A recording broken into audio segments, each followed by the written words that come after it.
It's a Sunday, it's Interlagos, it's the Brazilian Grand Prix, and there are many, many reasons to smile as we head to round 20 of 21 in this 2019 Formula One season. It is the Brazilian Grand Prix here at Interlagos for the 37th time. And Sao Paulo in Brazil, which shares a border with all South American countries except for Chile and Ecuador, and the Brazilian flag, the only flag on the F1 calendar that doesn't have red as its colour. And this circuit, the Jose Carlos Pache circuit, he won here in 75 with Brabham. There's a wonderful statue right at the entrance that we pass every single day. It's a 2.67 mile circuit, 15 corners, 10 to the left and 5 to the right. There are 2 DRS zones, overtaking chances into turn 1 and into turn 4 and 5, Decido de Lago as well. It twists and it turns through the infield. It can be very tricky, and you've got to watch out when cars are trying to unlap themselves, as Esteban Ocon did to Max Verstappen last year, and sent Verstappen crashing out of the lead. Here's Verstappen again, this time being passed by Lewis Hamilton, who made his way up from 20th on the grid in 2017 to eventually finish 4th. And to turn 12, is that Glock? And is that the 5th place that Lewis Hamilton needed to win the championship? Yes, yes, and very much yes it was, but it was a big no at Ferrari. They thought Massa had done it. He had for about 20 seconds. C1, C2 and C3, the tyre compounds, the medium about half a second slower a lap, the hard about a second and a half slower, but the high track temperatures could bring that hard tyre into play for today's race.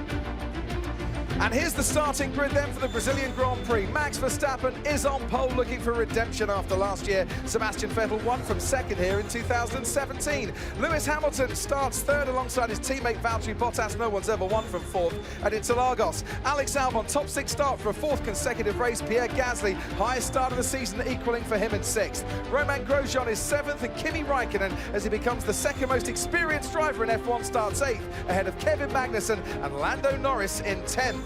Daniel Ricciardo started 11th last year, starts 11th today, alongside Antonio Giovinazzi for Alfa. Nico Hülkenberg started 13th last year as well, and he's got Charles Leclerc for company, a 10-place grid penalty for the Ferrari. Sergio Perez in 15th, ahead of Danny Kvyat, who was knocked out in Q1 for the 7th time in 13 races. Lance Stroll is 17th, alongside George Russell, who out-qualified his teammate Robert Kubica for the 20th time this season. Carlos Sainz starts last. He didn't get going in qualifying. He's got a brand new power unit in that McLaren car as well. And it is a quite gorgeous day in this part of the world. The championship's all decided. The gloves are off Martin Brundle. So let's see 20 drivers give it everything today. Really looking forward to it. The lap is short and sweet. There are 71 of them in the Grand Prix.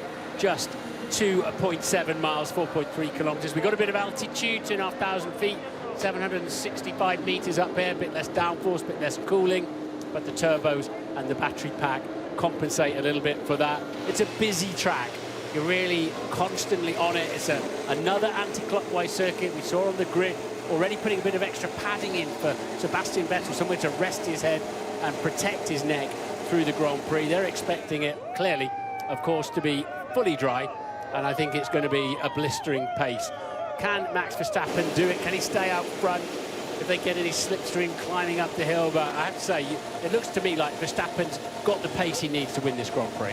When you're in a battle with Lewis Hamilton and Sebastian Vettel, as we're expecting today, it's great. It must be brilliant to be on pole position, but he's got to be a little worried, hasn't he, Verstappen? Because they're going to be charging at him, going into the centre S, and anything can happen into that first turn.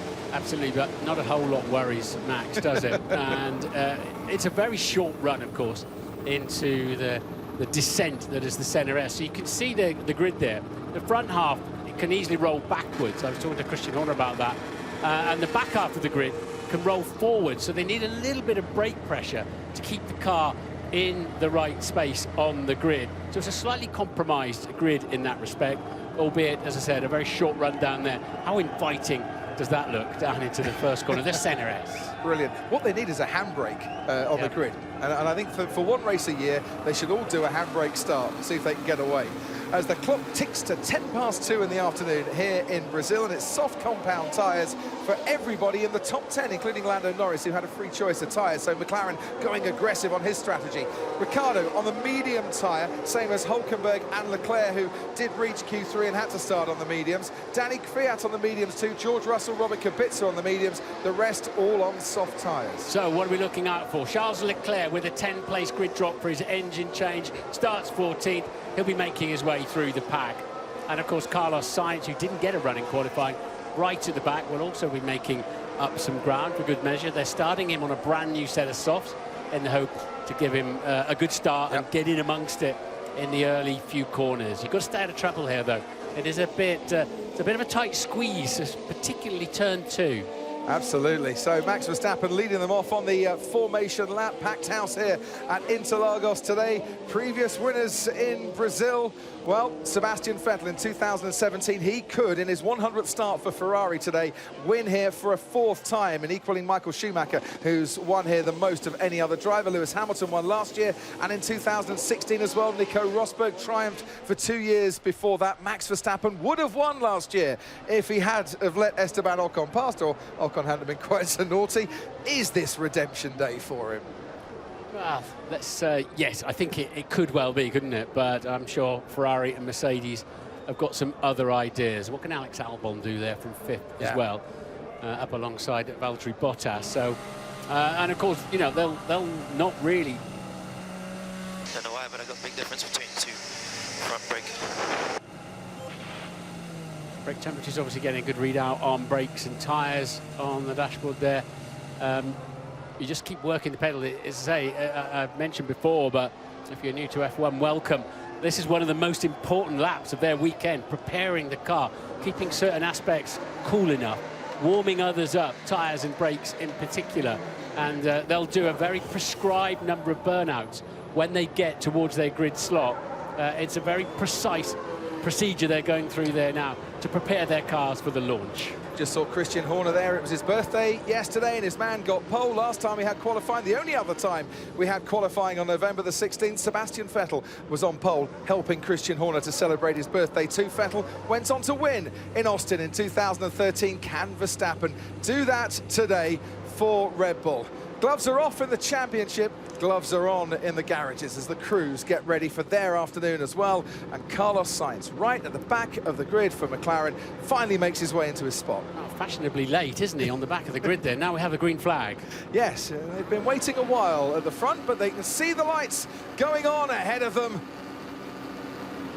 And it's lights out, away we go. And Sebastian Vettel did get a better start, but it's a short run down to the line, and Verstappen covers him off. Hamilton is trying to squeeze around the outside, and does so. There's a look up behind, but it's Verstappen, Hamilton, Vettel, and then Valtteri Bottas, Alex Albon, and Pierre Gasly as they head down the hill. Raikkonen tucked in behind Romain Grosjean. Kevin Magnussen wheel to wheel there with Lando Norris in the McLaren, but it's Verstappen out in front and pulling away. And Hamilton had to start defending, and that's given Verstappen a little bit of a breathing space, but it's totally energised Lewis Hamilton's afternoon by getting past the Ferrari into turn 1. Game on here, Hamilton against Verstappen. Sebastian Vettel has lost a place there at the start. Giovinazzi thinks about a move past Kevin Magnussen, can't do that. That is Lando Norris going round the outside. Norris down in 10th place, where of course he started, and he's having a right old ding-dong with Antonio Giovinazzi. This is Charles Leclerc and Daniel Ricciardo. Leclerc is up to 13th already on the inside, trying to squeeze past the Renault. He might just have done it, he has, and now he's got past Lando Norris as well. And very, very good reactions from Lando Norris to avoid the Ferrari crashing into him. Norris gets that place back, but it's a straight drag now all the way to the finish line, and you get the feeling Leclerc's going to win out that one. 1.3 seconds, Verstappen ahead of Hamilton, and we look back now to see Romain Grosjean under pressure from Kimi Raikkonen. Charles Leclerc ahead of Lando Norris. Daniel Ricciardo going round the outside of Lando Norris as well. Lando wasn't giving up, was he? He came back at Leclerc. Leclerc gave him a bit of a swipe to get him off the throttle, but he came straight back at him. Great racing there from all of them. And he came straight back at Daniel Ricciardo, and he's almost pushing him off onto the grass there. I think Ricciardo did touch the grass as Norris aggressively defending that in 12th place. That's Lance Stroll ahead of Sergio Perez. The two racing points are down at the moment in 14th and 15th place.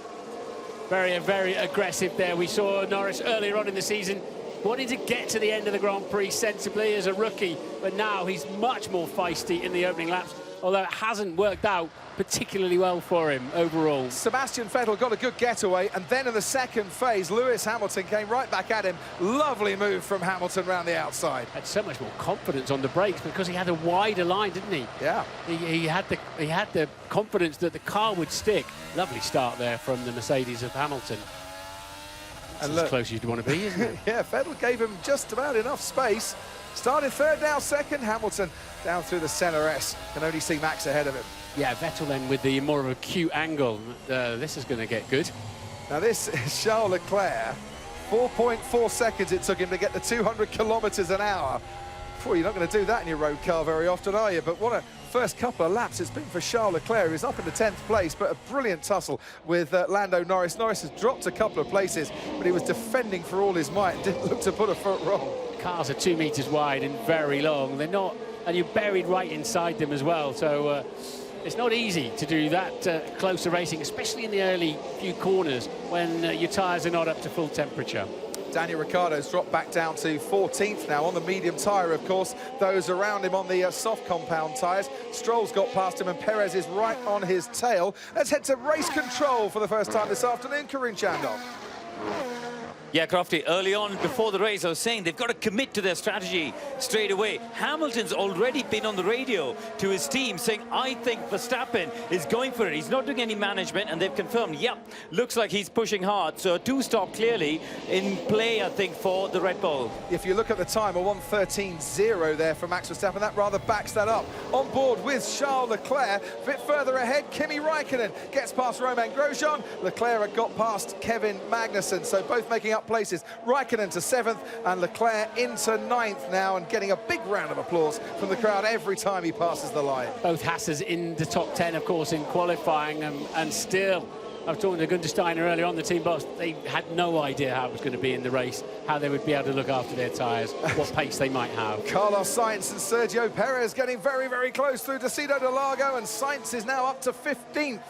From the back of the grid, and he's really getting quite racy in the opening stages as well. And Kimi Raikkonen has done this move once or twice in the past here around Interlagos. He's driving beautifully, isn't he, Kimi? He might well be into his 40s now, but it's not slowed him down.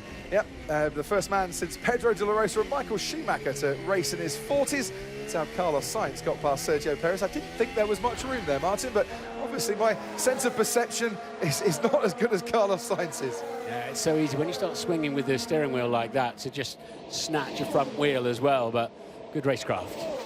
So out in front then, Max Verstappen, who last led a race in Hungary this year. Until 14 laps from the end, he was caught by Lewis Hamilton and he was overtaken. This is the first time he's led a race since then, as Leclerc goes down the inside on Romain Grosjean. And that Ferrari is really getting stuck into this race. Up to 8th now from 14th. And the crowd outside our window, Crofty, were cheering like crazy at that one. He is very much the favourite of those in red, and there are a lot of them as well outside our commentary box, it has to be said. So, lap 5, Verstappen 2.5 seconds clear of Lewis Hamilton.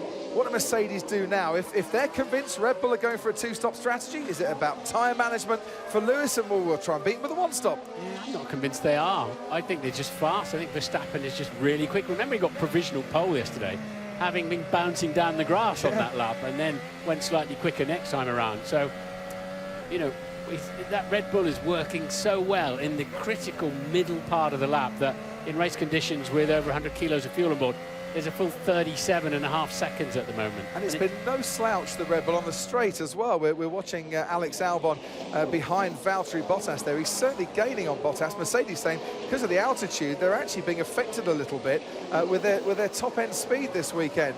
Kimi Raikkonen, by the way, has got the man who replaced him at Ferrari right behind him. And I get the feeling Leclerc thought there was a move on into turn 1 there, was a touch over-optimistic and backed out. Yeah, he's too much of a wise old fox, isn't he, to play into a dummy like that, is Kimi. But I think Leclerc was just trying to distract his rival there.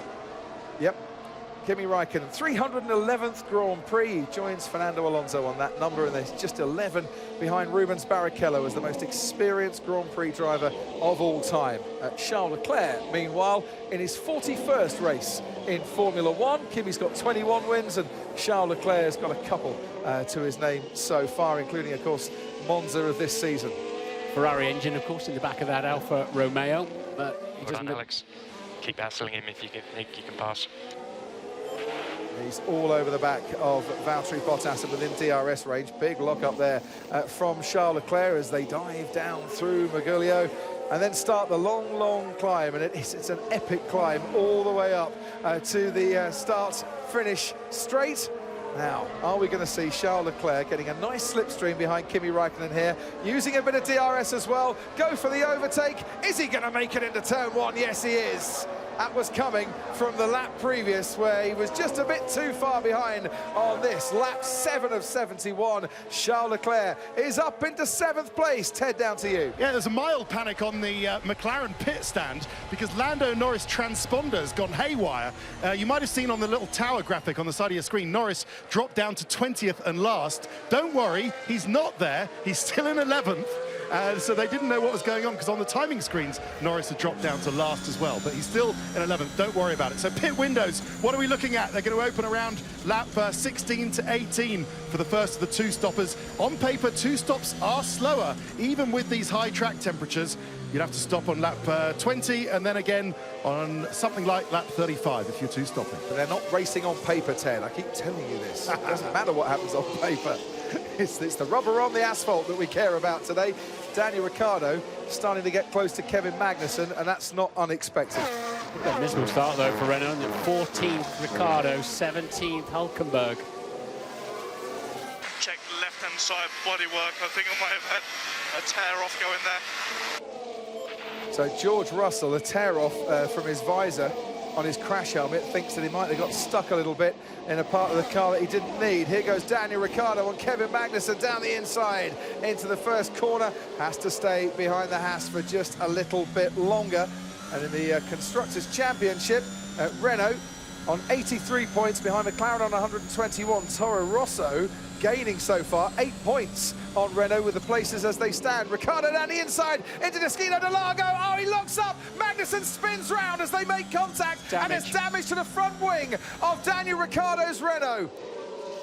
That had tears written all over it, didn't it? Dan Dare on the brakes, Daniel Ricciardo, and Kevin Magnussen doesn't yield too easily. He's going to have to pit. Ricciardo's going to have to pit. Looking at that front wing, Martin, and the angle there, that's going to hamper him and probably break off if he carries on for too much longer. Yes. There seemed to be a gap there for Ricciardo. He had to lock up because Magnussen really squeezed him into turn 4.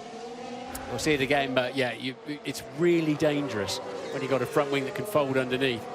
So he had to go up the curb a little bit, did Daniel. Kevin Magnussen wasn't going to give him any space. Yeah, he did. I think he gave him enough space, to be fair. He did. He gave Ricciardo enough space there. Looking at that angle, there was enough space, but Ricciardo locking up was going deeper into the corner than he would have wanted to. I wonder what the stewards will say. They are noticing it. It's a racing incident. Ted, down to you. Well, they're neighbours in the pit lane, so I can see the Haas mechanics shooting evils at the Renault guys as Daniel Ricciardo now comes in. His time ebbing away in such a great opening few laps. Some spirited fights ends up in a compromised race and a new front wing for the Australian. But, well, he changed his tyres as well. New soft tyres. So that's obviously a two-stop. Let's see what Ricciardo can recover from there. But, yeah, the guys next door at Haas, Kevin, he's continuing. So Kevin Magnussen down in 18th as a result of that.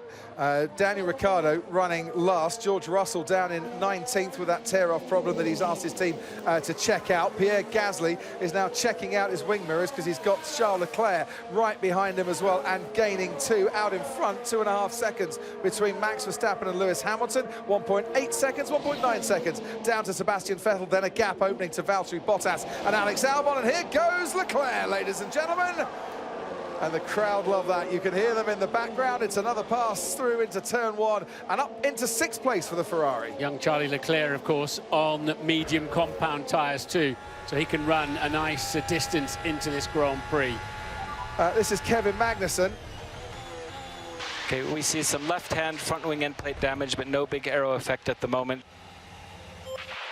Yeah, and what's going to happen when those two get together again? We'll just have a look at this replay. From the first angle, it looked like there wasn't much space. Yeah, he left him enough space. Karim was radioing up to me saying there was enough space in there, but Daniel sort of locked up, didn't he, and understeered wide because he went onto the curb. Was it an avoidable collision there? It certainly wasn't Magnussen's fault. Gunther Steiner, not a very happy man at all, but I'm sure on the pit wall a little further along, Christian Horner has, well, smiling a relief smile after the first few laps, because your man's out in front, Christian, by 2.5 seconds. He made a good start. It's obviously early days in the race, so it's all about, obviously, it's a voyage of discovery with these tyres. You know, it's higher temperatures today than Friday, so, yeah, it's going to be an interesting and long race. Yeah, he's backed up now, isn't he? It looks like you're just pacing yourself against Hamilton and Vettel. Yeah, I mean, obviously the infield section of the track here can be pretty hard on the tyres, so it's a matter of not getting things too hot. Just a brief question, Christian. Undercut or overcut? Is the undercut powerful here? And how far do you have to be ahead to protect from that? It can be. It depends on the state of the tyres. So, yeah, it's something certainly to be watching out for, especially with those first 5 cars. Thanks, Christian. Appreciate that. We'll be back with you a little while later. Under investigation. No surprises after that incident. Daniel Ricciardo and Kevin Magnussen. So who's the big threat here to Max Verstappen? Is it Lewis Hamilton, who seems to be pacing himself a little bit more? Is it Sebastian Vettel, who's right there in contention as well and lapping a little bit slower than the leading 2 at the moment? Or is it Charles Leclerc, who's making his way through the field in quite spectacular style, up in 6th place at the moment, and can go that much longer because he's on the medium tyres? Yeah, on a set of medium tyres. Just 15 seconds off the lead at the moment, Charles Leclerc. Now he's got a bit of space in front of him. We'll see what his true pace is until he's got Alex Albon just down the road. What did he do on that lap? It's a 14.3, which is surprisingly slow. Did he pass somebody on that lap? No, he didn't. Wonder why that's slower. Just give us an update on the tyres when you can. Yeah, it's okay. I just picked up a bit of vibration on the left front somehow. It's not bad, but a little bit. Understood. Sometimes pick up a bit of rubber, but interesting that he can feel exactly which of the front tyres it is. I'd imagine on George Russell, radio call earlier on, Crofty, that I think you wouldn't see your own rip-off, the pull-off the visor. He obviously feels he may have run over somebody else's in front of him.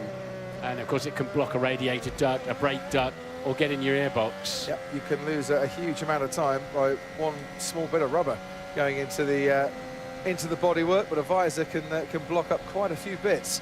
On board with Max Verstappen, then? Not too much vibration on the steering wheel, is it? The steering wheel looks pretty calm down there, so he might have a tiny flat spot as well. That's how you can pick up a bit of vibration.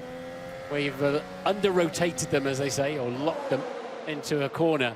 But you have to say, there wasn't too much shake going on the wheel. All calm in the Red Bull garage at the moment. Back in the lower midfield, there's quite a battle brewing up. Norris and Stroll, Sainz, Perez and Hülkenberg with Kvyat right at the back of that, not separated by much at all. And Renault at the moment not scoring points. Toro Rosso have 6 points and are closing that gap between Renault in 5th in the Constructors' Championship and Toro Rosso in 6th. And these places, they might not be for silverware and titles, but they are for the silver dollar. And every single place higher in the championship gets you a few $1 million more in terms of prize money. So these are very, very keenly fought battles that are going on. Ted, down to you. Looking at the fight for 10th, so looks like Grosjean's being allowed to get away because Giovinazzi and Norris are still fighting. In fact, Giovinazzi has now dropped Lando Norris. They both started on new soft tyres, didn't they, Crofty? Yeah. But it looks like it was under a second. Now it's over a second. Giovinazzi's pulling away a bit on Lando Norris. So I'm sure all the McLaren fans out there, Crofty, will be willing Lando on. Oh, yes, McLaren have a lot of fans down at the McLaren Technology Centre celebrating with them and getting a very, very good afternoon indeed. All the McLaren Plus guests, 52 of them, watching the race down at the AMTC. Hello to you in Woking this afternoon. Here is Karun Chandok, just for you. Oh, hang on, Sebastian Vettel first. We are on plan A+2. So going a couple of laps extra. Karun Chandok for everyone in Woking at Race Control. And for everyone else listening around. Pete Bonington's been updating Lewis Hamilton on the pace of both Verstappen and Vettel. And Lewis has come back saying, I think let's attack Bono. So it looks like he wants to go with Max. And the last lap, 2/10 quicker than the Red Bull. Thank you very much indeed, Karun Chandok. There's Nico Hülkenberg on what should be, well, what is for the moment his last Brazilian Grand Prix. Only one seat available officially, but We all think it's going to Nicholas Latifi at Williams for next season, leaving Hulkenberg a bit out in the cold. I do hope we haven't seen the end of Nico Hulkenberg in Formula One forever. Very experienced, fine driver who, of course, has led here at Interlagos in the past. 35 laps at Interlagos, and could easily have picked up a podium had he not a tangle with Lewis Hamilton a few years ago. But Lewis is coming back. 2 seconds adrift now, 1.9 as you can see at this particular interval on the current lap. So I think they're thinking, they've heard from Verstappen, I got a bit of a vibration, and Lewis wants to come and put him under pressure. That's Max Verstappen in slow motion. Great shot as he rides over the curbs. Working a little bit quicker than that in the stewards' room. They've deliberated and have decided that Daniel Ricciardo is worthy of a 5-second time penalty for causing a collision. You called it as a racing incident. I'm sure a lot of people did as well, but the stewards think that Ricciardo wasn't under control, locking up, and he caused the crash. Must admit, when I saw the other angles and realised just how much space he'd been given, and it was because he went a bit too deep into the on the curb. The curb just pushed the front of his car wide. So I don't actually think he can complain about that one, Daniel. It's a close call, but I don't think he can complain about it. There he is. You just saw him, the left-hand tyre, left front tyre onto the curb. It's rather ruined Kevin Magnussen's race. He's cleared the Williams, but no one else at the moment. He's down in 17th. Ricciardo still running 20th and last after they changed his front wing. And this is, I think, the best angle. Well, taking a bit of a risk. It's a risk or reward in that tight midfield battle. And for Renault, no reward whatsoever. There's George Russell closing in on his teammate Robert Kubica, who of course was second here many years ago, back in 2009. He's third last at the moment, and probably about to be second last in a few moments, because George Russell's really closing in on him. Daniel Ricciardo behind the two Williams wants to get in on that action as well. So Leclerc then, with a bit of clear space, as we were talking about, is now 17.6 seconds off the lead. He was 15.2. He is on the mediums, but he's not quite got the pace there I thought he might have. But of course, he'll be mighty quick towards the end of the race when he's on a fresh set of softs. It's whether can they make medium soft work for Charles Leclerc? It's a big ask, but if they can, he is going to be very handy. I'll tell you what, Karun Chandok is following his progress at Sky Race Control. Let's head down to him. Yeah, Crofty, I think that is their plan. I was talking to Jock Clear and a couple of the engineers this morning. They're hoping to get to the late 30s. They think lap 36 is the earliest they can pit to put softs on to go to the end of the race. Just looking at the pace, Ferrari, we know, suffer with higher tyre wear. Last time round, half a second slower than Verstappen. That Vettel Ferrari is starting to struggle on the tyres. And George Russell has conceded a place there to Daniel Ricciardo. They're not really fighting the Renault. He didn't put up too much of a fight. And why it gets easier on the tyres towards in the second half of the race. You're burning through your fuel load. Yep. For starters, and the track rubber's in. Currently thinking of plan B. Based on the feeling at the moment, yes, agreed. Stopper then. So here's our friend, the tyre performance graphic. And Max Verstappen into the amber at the moment. And on that graphic, using up a little more of the performance life of his tyres than Lewis Hamilton is. Hamilton driving to protect that performance life. And is Verstappen, has he just pushed that little bit too hard? We'll see, especially if Verstappen has to come in a little bit earlier. But the indication there is that actually Hamilton could carry on those soft tyres 3-4 laps maybe longer than Max Verstappen. We'll find out. I think Ferrari need to start driving the strategy in this race. They've not got great pace. Look at Vettel, pretty much the whole of that straight behind now. So they might as well start doing something and trying to destabilise those in front, i.e. with a two-stopper. They're not too far away now from getting a suitable gap on the track back to Pierre Gasly. The surprise performers for me, and they're doing very well indeed, are Raikkonen in 8th and Giovinazzi in 10th for Alfa Romeo. But they're getting quite close to having enough of a gap to pit and get out in front of the 7th place man Gasly. Sergio Perez is pitting from 15th. They've put a new set of medium tyres onto Sergio Perez's racing point. Ted, down to you. Any movement elsewhere in the pit lane? No, so let's see if this triggers the the stops around kind of the Lance Stroll, the Sainz, the Norris and the Giovinazzi.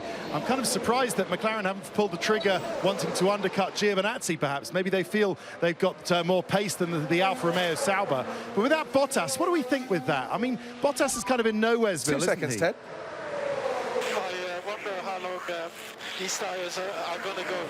Okay, copy, Max. Well, Verstappen, I think Verstappen's starting to feel that these tyres are a bit of a problem for him. But yeah, Bottas is he's well clear of Albon. He's sort of adrift 5 seconds or so from Seb Vettel. One stop, I would have thought. Just turning in the favour of Hamilton at the moment. Yeah. We saw in turn 4, Verstappen, the back of the car moving around a little bit as he was sweeping through the apex of that corner, and I just sense that Lewis has been on the radio saying tyres okay. Just sense it's turning towards Mercedes through this phase of the race. And that's certainly what the tyre graphic was suggesting. And Lewis Hamilton on the radio a few moments ago was just saying, look, these tyres feel okay. I'm in decent shape at the moment. By the way, they brought Sergio Perez in at Racing Point at a very good time. He came out just ahead of Daniel Ricciardo. If they'd have left that a lap, 2 laps later, then he would have been behind the Renault, which obviously stopped an awful lot earlier. So rather than trying to think to trigger the undercut in that battle, that was keeping Perez ahead of Ricciardo, which he is doing at the moment. He's down in 17th place. Up in front, Max Verstappen. Well, it's under 2 seconds, the gap now between Verstappen and Hamilton, and there's a long way then back to Sebastian Vettel, who's losing 3/10, 2/10 a lap to those in front. This is Charles Leclerc at the start of the race, getting his elbows out, and he really had to.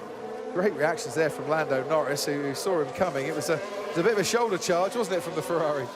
Yeah, he was trying to put the frighteners on him, and he wasn't about to be frightened, was Lando Norris, but great action there. Absolutely superb, and he's pulled off quite a few moves, hasn't he? Down into to turn 1, that was Romain Grosjean, that was Pierre Gasly, Kimi Raikkonen, he got past there as well. And he's giving it everything as Charles Leclerc on board with Lewis Hamilton as a 10th up on Max Verstappen on this lap so far. So Verstappen 14-0, Vettel 14-1. Don't miss this shot. Right, don't miss this shot. A shot then to get Hamilton into the pit lane at the right time. They're bringing in Valtteri Bottas first. They're bringing Lewis Hamilton first. Don't miss this shot, they said Lewis. And this is the undercut attempt, and it's soft tyres that go on for Lewis Hamilton. And it's not a brand new set of soft tyres, it's a used set, so he's committing to a 2-stopper, Martin. Absolutely. Got a bit of traffic ahead of him now, he'll need to clear, so that's given Red Bull something to think about, hasn't it? Hasn't it just? Well, he'll come out behind Charles Leclerc as we see Leclerc making his way around the curve at a Sol, but far enough back that he can run at his own pace for at least a couple of laps. So what do Red Bull do now? Verstappen's tyres fading a little bit in terms of performance on him. He's got traffic as well. He's right behind Russell and Kubica on the track at the moment. That's not helping Verstappen. Are they going to bring him in straight away to cover off the undercut, or leave him out and hope it can go that much longer? That's Lance Stroll and Carlos Sainz. It's Carlos Sainz and Lance Stroll as he moves up to 12th. Yeah, Mercedes then doing what I felt Ferrari should have been doing as well, and trying to take charge, trying to drive the agenda of this race. Box, pick confirm, Max. Box, pick confirm. Let's go down to Ted Kravitz, as we can see. It's the only choice they had. It's the only choice they had. They had a little bit of a gap. It's not much. Has it been hammer time? I can see Hamilton's set a quickest middle sector. This stop needs to be perfect. It is perfect, and it's a new set of soft tyres. The set that he saved in qualifying. So great stop. It's a sub-2 second stop for Max Verstappen, who then has to stop as the Williams of Kubica comes out of his pit box. That has held up Verstappen. The crew did their best for him, but that Williams coming out at the wrong time for Verstappen has cost him the advantage over Lewis Hamilton. Hamilton is through and quite a long way clear as Verstappen finally gets past the Williams. Oh, it all went so right. And then what, 200 yards later, Martin, it all went so wrong. Yeah, naughty of Williams to release that car into the path of Verstappen.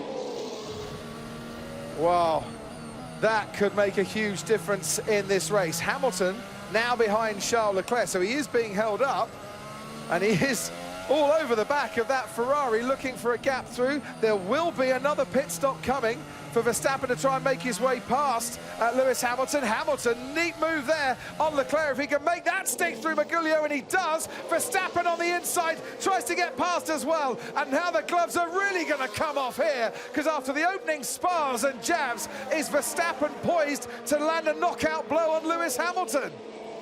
Great move there. Lewis needed to get that done. It's just not working out for Ferrari at all. Here goes Verstappen. Lewis tries to cover him off. Verstappen through at turn one. And he has made amends for getting held up in the pit lane at the earliest available opportunity. That was brilliant from Max Verstappen. And now Hamilton's got the DRS down towards turn 4. Verstappen goes on the defensive. He'll be at more of an acute angle into the corner. Has he got it covered? He has. This could turn out to be the battle that we've been waiting for ever since Hungary, when Lewis Hamilton caught Max Verstappen right at the end of the race. Hamilton's now going to charge and try and get back on terms with that Red Bull, who's got his teammate Alex Albon just ahead of him. And this is what happened. Robert Kubica's pit stop. Oh, and that might be looked at by the stewards as well. He certainly caused Verstappen to slam his brakes on there. You could see it all unfolding, couldn't you? They do have markers. You can see the boards on the pit wall as to the cut-off point. Yeah, that's an unsafe What piece. did they do? Yeah, and it was exaggerated by Kubica coming right over to the right-hand side as well.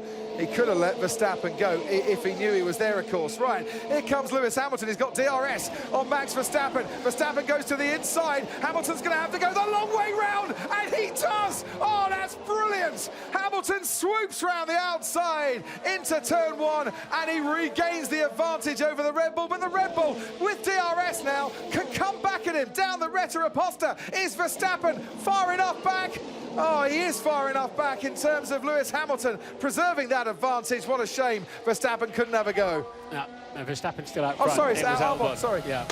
Come on, guys, give me the information when my battery's dead. So, I don't think that's a current message. Karun Chandok at Race Control just telling me, Karun, that's not a current message, no? No, that was actually the lap before, just when he got passed by Max, so that's a little bit out of date. Right, but he needs information there. What I didn't see before was when Verstappen got past Albon, which is why I was getting so confused a little moment ago. But either way, this was a super move from Lewis round the outside. Yes, he had DRS, but there wasn't much room in it.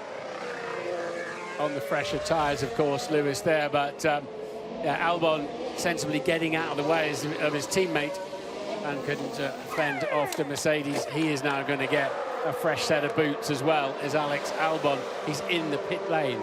It's a new set of medium tyres that's going to go on for Alex Albon. A little bit sticky on the right rear. 2.6 seconds, the stop for the Red Bull crew, and Albon will come out with Grosjean and Norris coming past the finish line, round about where the Haas and the McLaren is. He just makes his way out onto the track now. Grosjean's ahead of him, Albon just ahead of Lando Norris.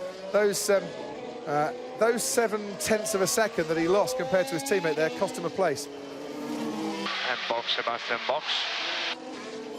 Yeah, let us not forget Sebastian Vettel, who hasn't pitted yet, is leading this race, but only by 8.5 seconds from Max Verstappen. Valtteri Bottas is in second place at the moment.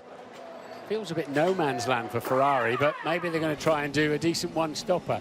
So fast on the way into this pit lane, but then they've got to get down to 80 kilometres per hour, 50 miles an hour. Seems like an eternity.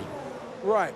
So, Ted, down to you. Yeah, this is kind of one-stop territory, isn't it? We're looking at Sebastian Vettel racing Valtteri Bottas, but that's a medium tyre, so they've satisfied the rule, unlike the other two, Verstappen and Hamilton, who definitely have to stop again using both sets of tyres, both compounds rather, but can Seb get to the end of the race on those mediums? We will see, and we'll see what Bottas is doing, hanging it out as well. But Crofty, I think it was two things, wasn't it, that led to that Verstappen and Hamilton. Not only was it Max getting held up by Bobby Kubica at the end of the pit lane, but it was also hammer time working out. Lewis's middle sector and last sector were brilliant. Oh, I wish we knew what the answer was there. Has Hamilton got an engine problem? 1:13.1 for his last lap, a 1:12.6 for Verstappen. But Verstappen is now tucked up behind the other Mercedes of Valtteri Bottas, that of course is leading the race now that Vettel has pitted, and he'll get some DRS, and he'll get great drive off the final corner, will Verstappen. He should have a chance down into turn 1. I think everything's okay, just temps are a little hot. You are still in strap mode 8. Bottas comes into the pits. He won't be holding up Lewis Hamilton, but he's trying to react to Ferrari bringing in Sebastian Vettel. 40 laps, Pirelli say these medium tyres can do. It's the hard compound tyre going on for Bottas, so he should comfortably see that through to the end. But as George Russell and Robert Kubica get very close down the main straight, that's Russell now ahead of Kubica, and right behind them the Ferrari of Sebastian Vettel. And that's Robert Kubica holding up Vettel's charge just a little bit. Shouldn't be too much of a problem for the Ferrari to get past down that back straight, but it lost a few tenths through that Senna S as Grosjean now pits for Haas as well. And out back onto the race comes Valtteri Bottas in 5th place. Verstappen leads from Hamilton. Leclerc, who hasn't pitted yet, Vettel and Bottas. Can Sebastian Vettel go to the end of this race? It's going to be, what, 4 or 5 laps longer than Pirelli say is ideal for Vettel to contend with if it's a one-stopper. Yeah, you'd think Bottas has got a better chance on the hard tyres to get to the end of the race from here. We'll find out. This has allowed the two McLarens up into 7th and 8th place at the moment. They haven't stopped, of course. So just 2 seconds between Verstappen and Hamilton. Last lap, Verstappen 2 tenths clear, the lap before, then the last lap 1 tenth quicker than Hamilton. Stroll being passed here by Pierre Gasly into turn 1. Nice move by Gasly, and we can go down to race control and Carew. Lewis Hamilton has been on the radio, guys, saying, I cannot keep up with him. So this is now proving to be a little bit of a challenge. He has, of course, got that next pit stop, probably, as you rightly said, to try and get another undercut.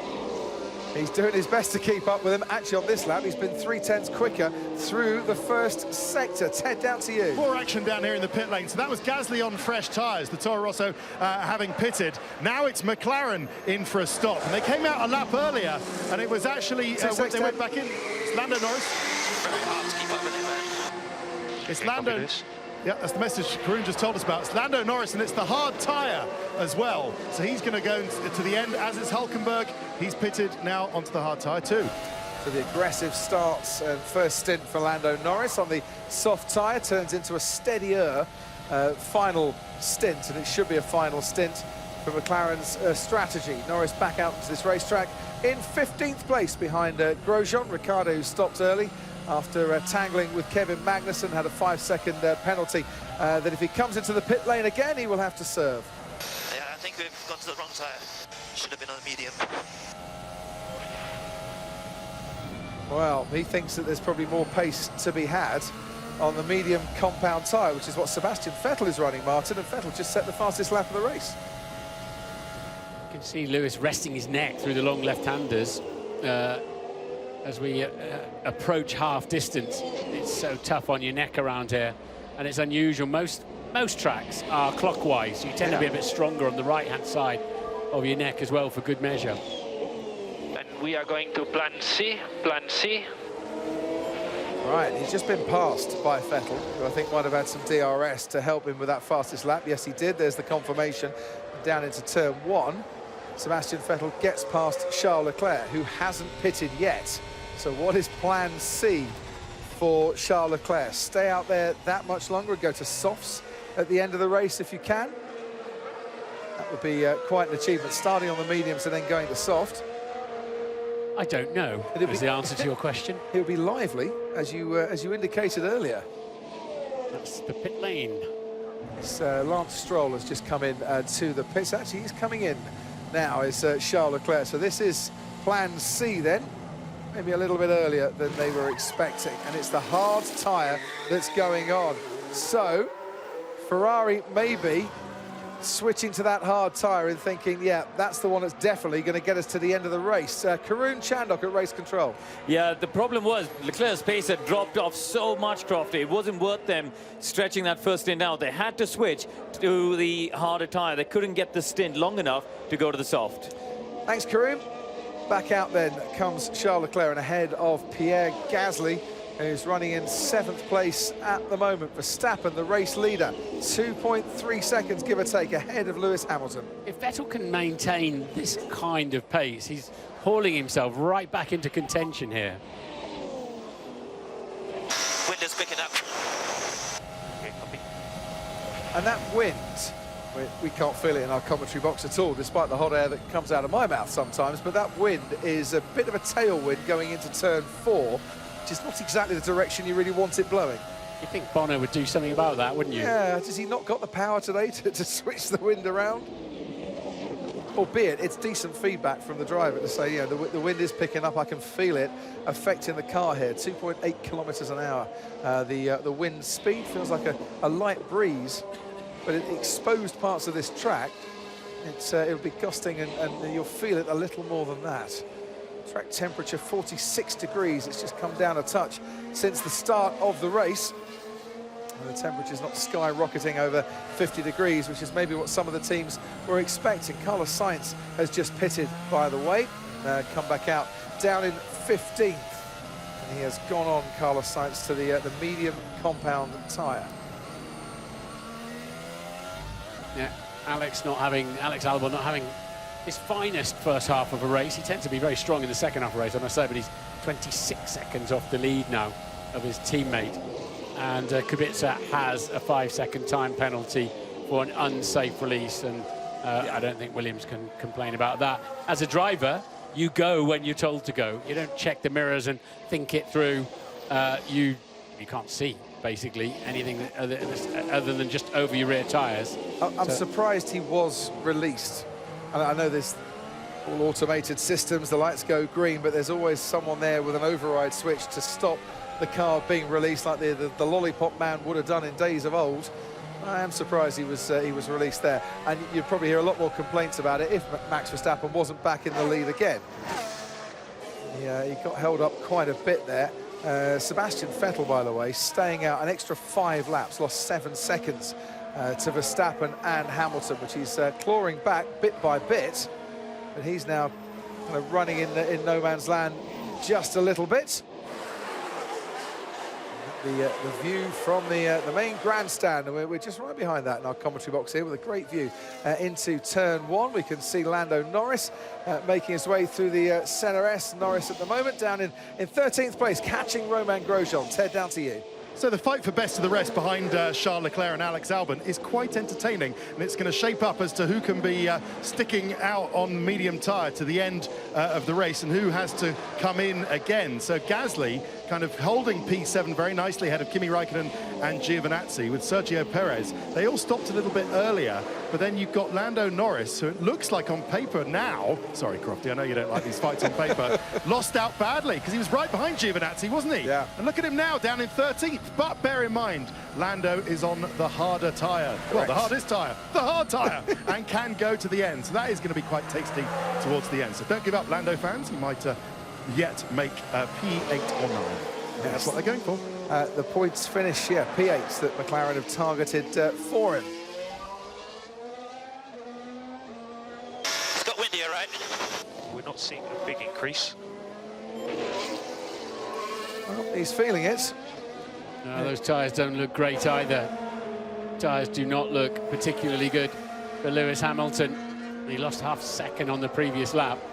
I think he's just feeling the car moving around a bit and wondering if the wind has picked up. It does affect these cars heavily. So Lewis at the moment, Martin, it's a 1:12.6 on his last lap. Here we are on plan B. Plan B. Hamilton is struggling with the soft, seems like. I'll let you know. It's a 1:12.6. His teammate Valtteri Bottas put a 1:12.5 in, now a 1:12.7. I just wonder, is it worth Mercedes bringing Lewis Hamilton in sooner rather than later and going onto that hard compound tyre to go to the end of the race and at least then try and find a gap for him, bang in the times, and when everyone all converges when others have pitted later, Hamilton's right back in the fight. Yeah, certainly fast enough in Bottas's hands, as you point out, in the sister car. So if Vettel does go to the end of the Grand Prix on these medium compound tyres, if he does, it's almost certain, well, that means at some point Verstappen may well have to cruise up and pass him. Otherwise, he's got to get a 22-second advantage over him, and he's only got 12 at the moment. He's not going to do that, given they're lapping within a tenth of a second of each other as well. More fireworks to come then.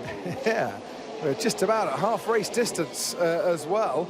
3.3 seconds, the gap between the two leading cars, Verstappen and Hamilton, with the backdrop of Interlagos and Sao Paulo as he climbs up the hill. Sebastian Vettel now 12.5 seconds behind the race leader, and once again lapping a tenth quicker this time than Max Verstappen. So Verstappen's got a 21.4 second lead over Bottas. If he can get that beyond 22, that gives him a nice pit stop window, doesn't it, when they choose to go for that second stop. If they wanted to bring Hamilton in now, he could probably get in and get out ahead of Charles Leclerc, which I think would be absolutely key. He wouldn't want to be stuck behind Charles Leclerc at all, but he would probably be behind Alex Albon, unless it was a super sub 2 second pit stop. It would be very, very tight with Alex Albon there. And I suppose that's the worry for Mercedes, that he comes out a couple of seconds behind Alex Albon and then gets held up a bit by the Red Bull. But Ted, down to you. Yeah, but the worry, there's also a worry, sorry to complicate things, is that Albon is going to be in great fight with Leclerc, isn't he? Because Leclerc's on the hard tyres, going to go to the end. Albon, well, can he go to the end on a medium tyre? Well, it's a big ask. In Brazil, in November. Faster than the leaders, very good pace. He is at times faster than the leaders, not consistently faster. Is it something about the medium tyre, Ted, in November that makes it more tricky? It's a solid week. It's a solid race so far for Alex Albon. But yeah, his life is going to get a bit more tricky when Charles Leclerc goes long on that tyre to the end, and Albon has to hang on. Can he hang on for fifth when his teammate is leading the race? So at the moment, though, Martin, it is a bit stalemate, isn't it? I think, for Verstappen, Verstappen's having a very good day. Oh, Rubens Barrichello's taken Toto Wolff's seat in the Mercedes garage, back with a team, of course, that were Brawn 10 years ago, winning world championships here in Brazil. So it's kind of stalemate with Mercedes. They're keeping Ferrari at bay. They're not making an impression on the race leader, who seems to have it nice and in control. Yeah, we might have to wait for our treats a little bit with Bottas on those hard compound tyres. Vettel on the mediums. Of course, we've got Verstappen and Hamilton on the softs. We've got a right old mixture out there at the moment. But you're right, it is a bit stalemate. But Hamilton, another personal best from him. So whatever he's feeling with the win, whatever I thought I saw on the tyres, he's certainly still finding some pace. Of course, they are getting through their fuel load, so they do, you know, they should get, the tyres are reasonably stable, they should get a little bit faster each lap. Danny Kvyat on the soft tyres is gaining on Lando Norris. Might well have some DRS assistance down the main straight in a few moments' time as well, because he's within a second of the McLaren ahead of him, and it's still a decent afternoon for the Scuderia Toro Rosso, who started this weekend behind Racing Point in the Constructors' Championship, and as it stands at the moment, 4 points clear. Going into the last race in Abu Dhabi. As here then comes Danny Kvyat with a bit of DRS. There it goes, active along that main straight. He's quite a long way behind, but he is gaining rapidly. Honda Power doing well up that hill. Lando Norris stays in front. Karun, down to you.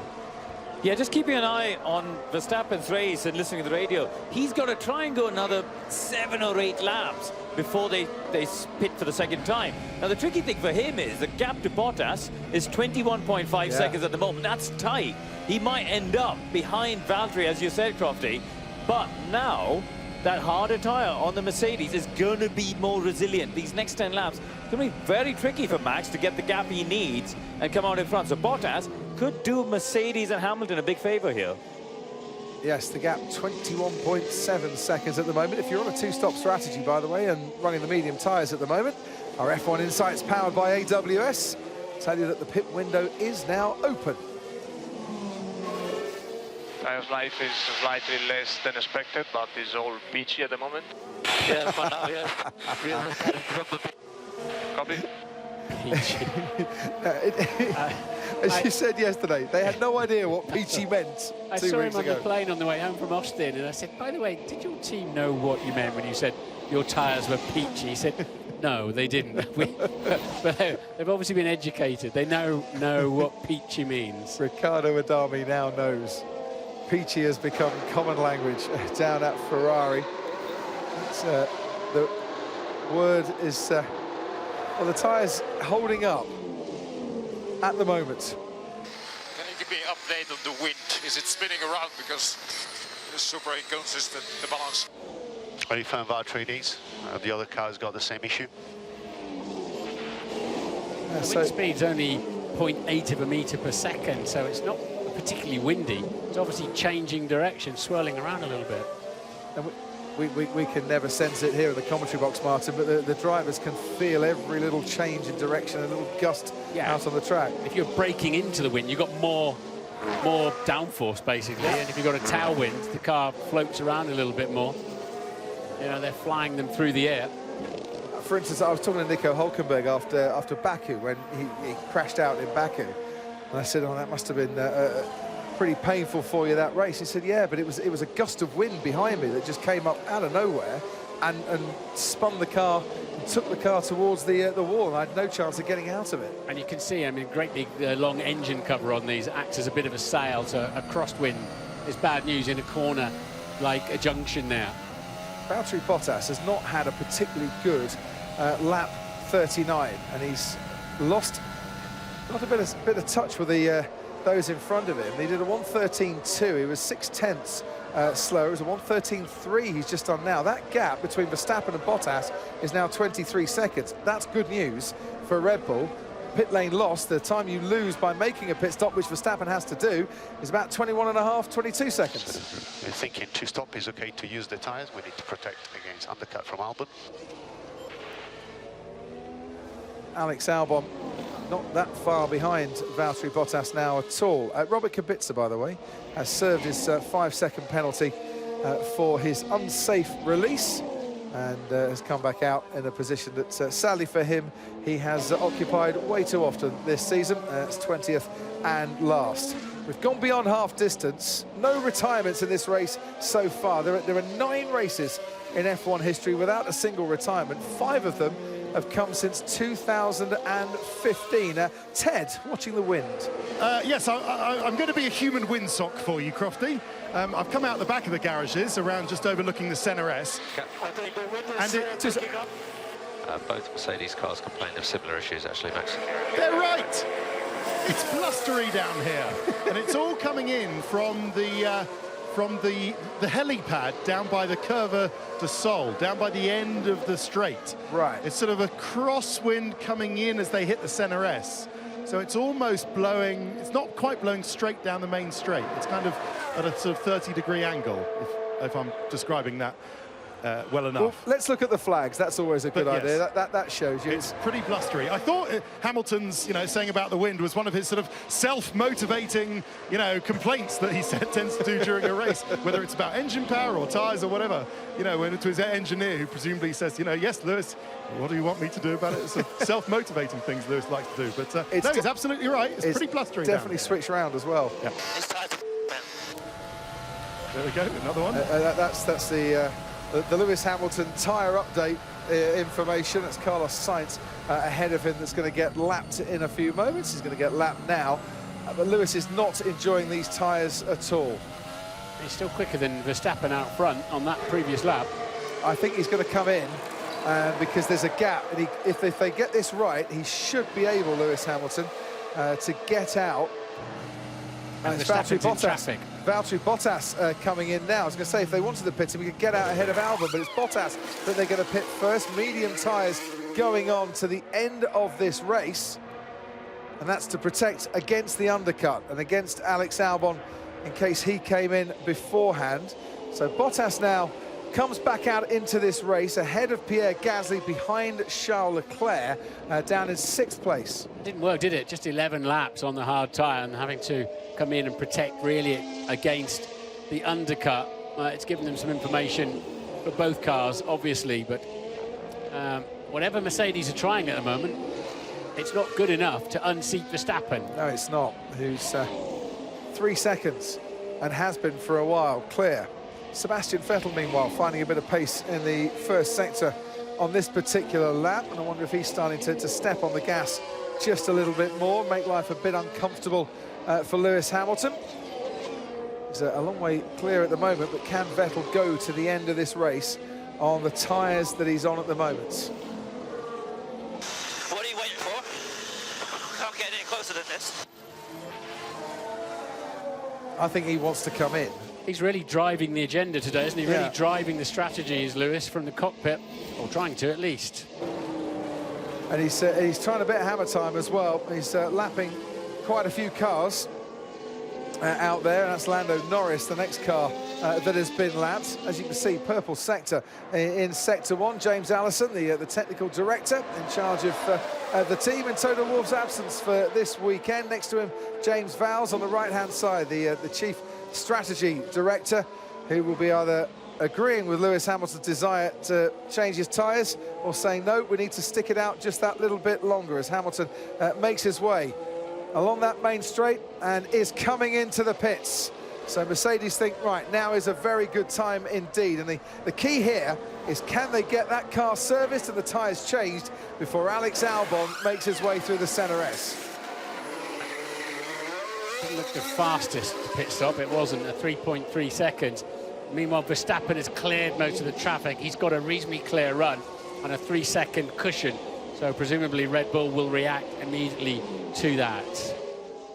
So Lewis Hamilton down through the Centre S he goes, and Alex Albon behind him. Fabulous, outlap critical. Yeah, man, I realise. Yeah, so now it's proper hammer time. And how do Red Bull react to this as well? You can see Albon in the background. It's worked out in terms of getting out ahead of one Red Bull. There is, of course, the Renault of Daniel Ricciardo ahead of Lewis Hamilton now, and he's coming into a part of the track, bit tricky to overtake, but he left that to the last moment to lap Ricciardo, and put a lot of trust in Ricciardo as well, who obviously knew he was coming and didn't interfere with him too much. Bottas has just set a new fastest lap of the race, and I think Max Verstappen is coming in, because we can see the Red Bull pit crew in the pit lane waiting for him. They've got to, haven't they? They've got to cover off the undercut. And here then comes Max Verstappen. And it was a 1.9 second stop for him last time. It looked neat and it looked tidy. I don't know how quick it was, we'll find out in a couple of moments. Another 1.9 seconds from the Red Bull crew have very much played their part in helping Max Verstappen this afternoon. There's Lewis Hamilton just coming through the first corner. There's Max Verstappen coming out now of the pit lane and down to the Retta Reposta, and there is definitely a lesser of a gap between Hamilton and Verstappen. The car in between them is Kevin Magnussen. But that was very neat work indeed from the Red Bull crew. They've kept their man out in front of their main challenger. Yeah, so Lewis, obviously with the fresh tyres, was able to close the gap a little bit, but Verstappen still has track position and his tyres are a lap younger. But that 3-second gap between Max Verstappen and Lewis Hamilton has been significantly reduced, and that was the state of the tyres on Max Verstappen's Red Bull. All right. The man from the Pirelli having a look, saying, yeah, they look okay, but we're not going to use them again. They all get sent back now and are recycled. And so, to the finish on this set of tyres for Max Verstappen now is the plan. And there's Hamilton chasing after him on a set that he hopes gives him a little bit more performance. The Renault dives off into the pit lane and out the way. Did a very good job on that last stint. Same again, please.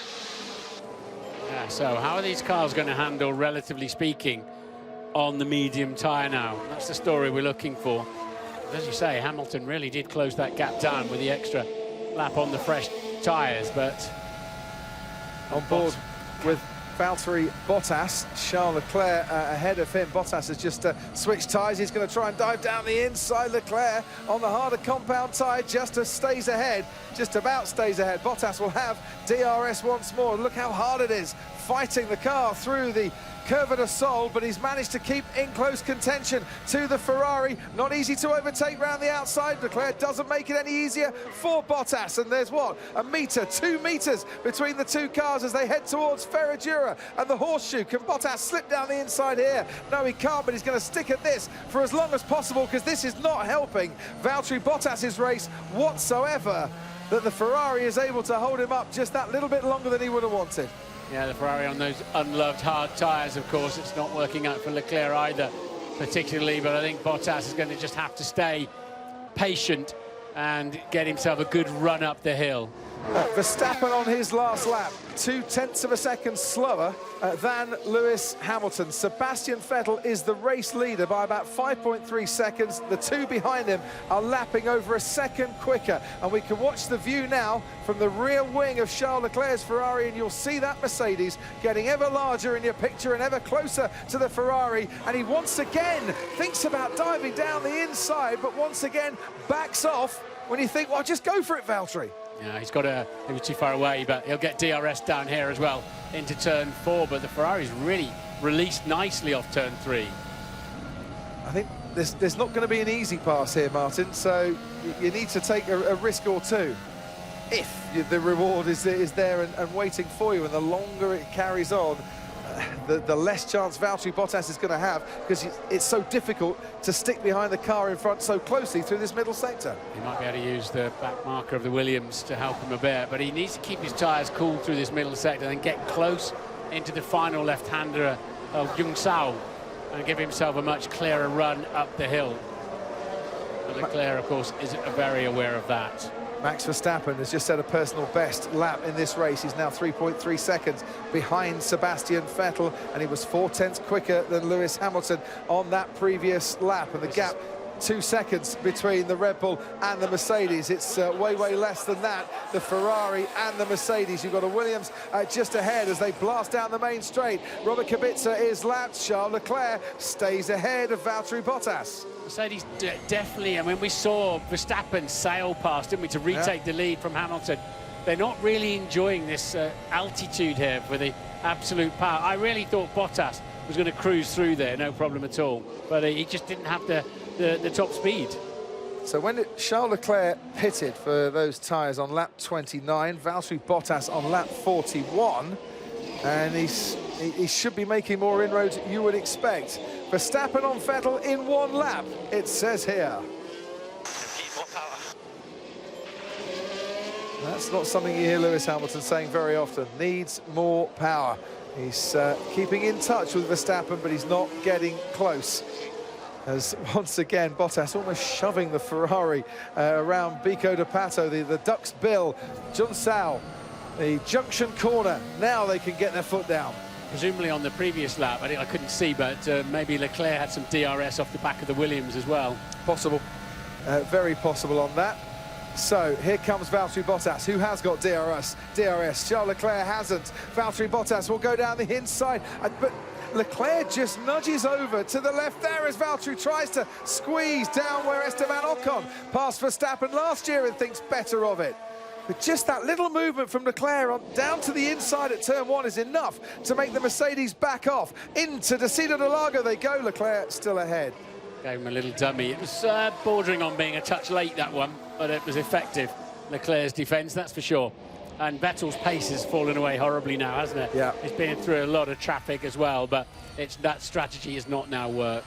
Right, Ted, down to you. Oh, that was good stuff. Spicy, you'd call that from Charles Leclerc, wouldn't you? I can see the Ferrari mechanics coming out in the pit lane. I think they're expecting Sebastian Vettel in now, so we'll see what happens. Just a quick one on Ricciardo and Magnussen. They rejoined on exactly the same bit of track, but Ricciardo, having paid his penalty, served his penalty, as Vettel does indeed pit. Nice-ish stop from Ferrari, 2.6, just passes me on the red soft tyres. Ricciardo on the newer tyres overtook Magnussen cleanly this time. For, what is it, 15th, Crofty. Thank you very much, Ted Kravitz. That's Danny Kvyat passing Alex Albon. You will have seen in your screen there. That's Danny Kvyat unlapping himself with Alex Albon.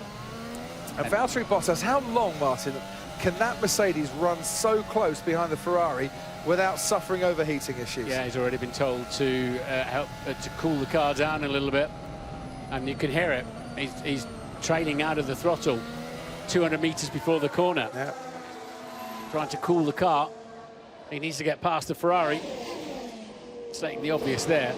But Albon is now ahead of Vettel as well, but I don't think that'll be for very long with Vettel on the fresh tyres. Yep, Vettel now down in 4th place. And not that far behind Alex Albon. We're watching the battle for 5th at the moment. And the battle for the lead, about a second and a half between Verstappen and Hamilton. There's a few back markers that have been bypassed, Norris and Sainz. By the way, Carlos Sainz up to 10th from the back of the grid. Really excellent performance from him. Lando Norris currently 9th. Both McLarens have pitted the once each as Alex Albon comes in for his 2nd stop in this race. And a nice shiny sets of soft compound tyres going on for Alex Albon to take him through to the end of the race. Give them plenty of revs, don't they, the Red Bulls in their pit stops. Plenty of revs going on. Bottas has backed off. Bottas, he's still got DRS, but he's not in a challenging position. At the moment, it's all just ebbing away from him a little bit. Charles Leclerc doing a very fine job defensively. A fine job as well, making his way up from 14th on the grid where he started. Here is Lewis Hamilton, meanwhile. Hamilton's not had a bad lap at all here, and has got a lot closer to Max Verstappen. Oh, was that smoke coming out of the back of Valtteri Bottas's Mercedes engine? It looks like it, doesn't it? That's why he was trying to cool it down. That looks serious business on the left-hand bank of the V6, and that's also bad news for Hamilton if he does manage to close up on Verstappen. It seems that Mercedes are extremely marginal at this 2,500 feet altitude on cooling. So here is Valtteri Bottas, engine overheating. Best way to cool everything down, try and get past Charles Leclerc. He's got DRS and he's going to go for it again, is he? No, he's not into turn 1. He's keeping Charles Leclerc's keeping him guessing as to which way he's going to defend here, and doing a sterling job. It has to be said, Bottas is pulling over and he's pulling out of this race. Valtteri Bottas slowing down. We saw the smoke coming out of the back of his engine, and it's going to be a terminal problem for Valtteri Bottas as he retires from this race. And how sensibly will he park that car? Will we need a virtual safety car? Will we need a safety car indeed? He's done a very good job indeed there to keep it going, trundle down, find the gap in the fence and park it off the track. Yeah, he's out of the firing line. Lost the power. Copy. Oh, that's a huge shame for Valtteri Bottas's first retirement since Germany. That was after a crash in the wet towards the end of the race. This is because of a power unit problem, and they can just push that Mercedes back through the gap and get it out of the way. Surprised it carried on as long as it did after we first saw the smoke. Yeah, it was a matter of when rather than if. So he is out of the firing line there. He's out of the way in a very sensible way that he has parked it. Hamilton getting ever nearer to Verstappen while we're watching this, and getting close to DRS range as well. Yeah. Looks like Hamilton's happier on these medium tyres. Karun, to you very quickly. Max has been complaining on the radio, saying Lewis did not slow down enough for the yellow flags. So expect Jonathan Wheatley from Red Bull to be complaining about that. Well, we might hear it here. Lewis didn't slow down enough, man. Yeah, saw that, Max. Okay. Well, they both went through in that first sector in exactly the same time, 18.5, but I don't know how much Lewis Hamilton would have lifted where the incident actually was. Yeah, the double waves will be just at the very beginning of the second sector. Max a tenth slower than Lewis through there. The stewards, a whole lot in it. The stewards have the ability, don't they, Martin, to look at the mini sectors, to go back and see all the data and the telemetry coming off the car, so they'll know if he slowed down enough or not. We'll keep you posted if anything is said. Valtteri Bottas stands by the side of the track, watching his teammate go past in hot pursuit of Max Verstappen. I'd be inclined to just leave that car there and not put people out, actually. Safety car, full safety car. Well, safety car.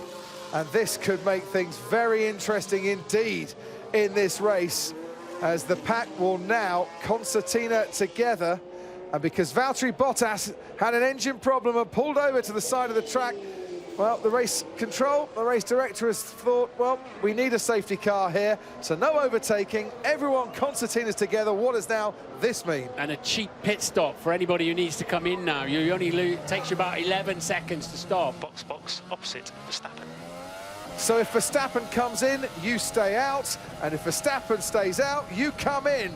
So Ted Kravitz, you're going to see one of these two cars, possibly it's Verstappen coming in, Ted. So he stays out, but Verstappen's going to put a set of soft tyres on, and then he's going to be very quick. It's only 11 seconds. Verstappen can make that time back. So this is a gift to the likes of Leclerc, who can put fresh tyres on. Romain Grosjean, who is being chased down by loads of other people on trying to make a one-stop race. That's going to be a gift to him. I think Lance Stroll is going to pit as well. As I see the Red Bull coming in on those soft tyres. McLaren, they're going to pit as well. So it's really helping a lot of the midfield runners. But let's see the Hamilton and Verstappen as Max is now going to chase him down. Did you not think that was slightly pot and kettle calling black with Verstappen saying that Lewis didn't slow down enough for yellow flags? I thought he'd learned his lesson well from Mexico, Ted. Don't be a cynic. But on the restart, Max has got a lot of cars in front of him. Grosjean, Gasly, in fact, no, just 2 cars between him and Lewis Hamilton. So there's Valtteri Bottas's car getting winched away. Michael Massey, the race director, in the background there, with his hair getting ever greyer, I'm sure. As in comes Charles Leclerc for his pit stop. The key here is that the lapped cars, Martin, can unlap themselves. So if there are a few cars in between Hamilton and Verstappen on the track, I think most of those are lapped cars and will get out of the way. So on the restart at the moment, Gasly's been lapped, Grosjean's been lapped. They'll both clear out of the way, so Hamilton will have Verstappen right behind him. It's not an absolute given that they let lap runners through, is it? But it's certainly available. It's at the discretion of the 9 times out of 10. Massey that they, yes, as you say, they usually do.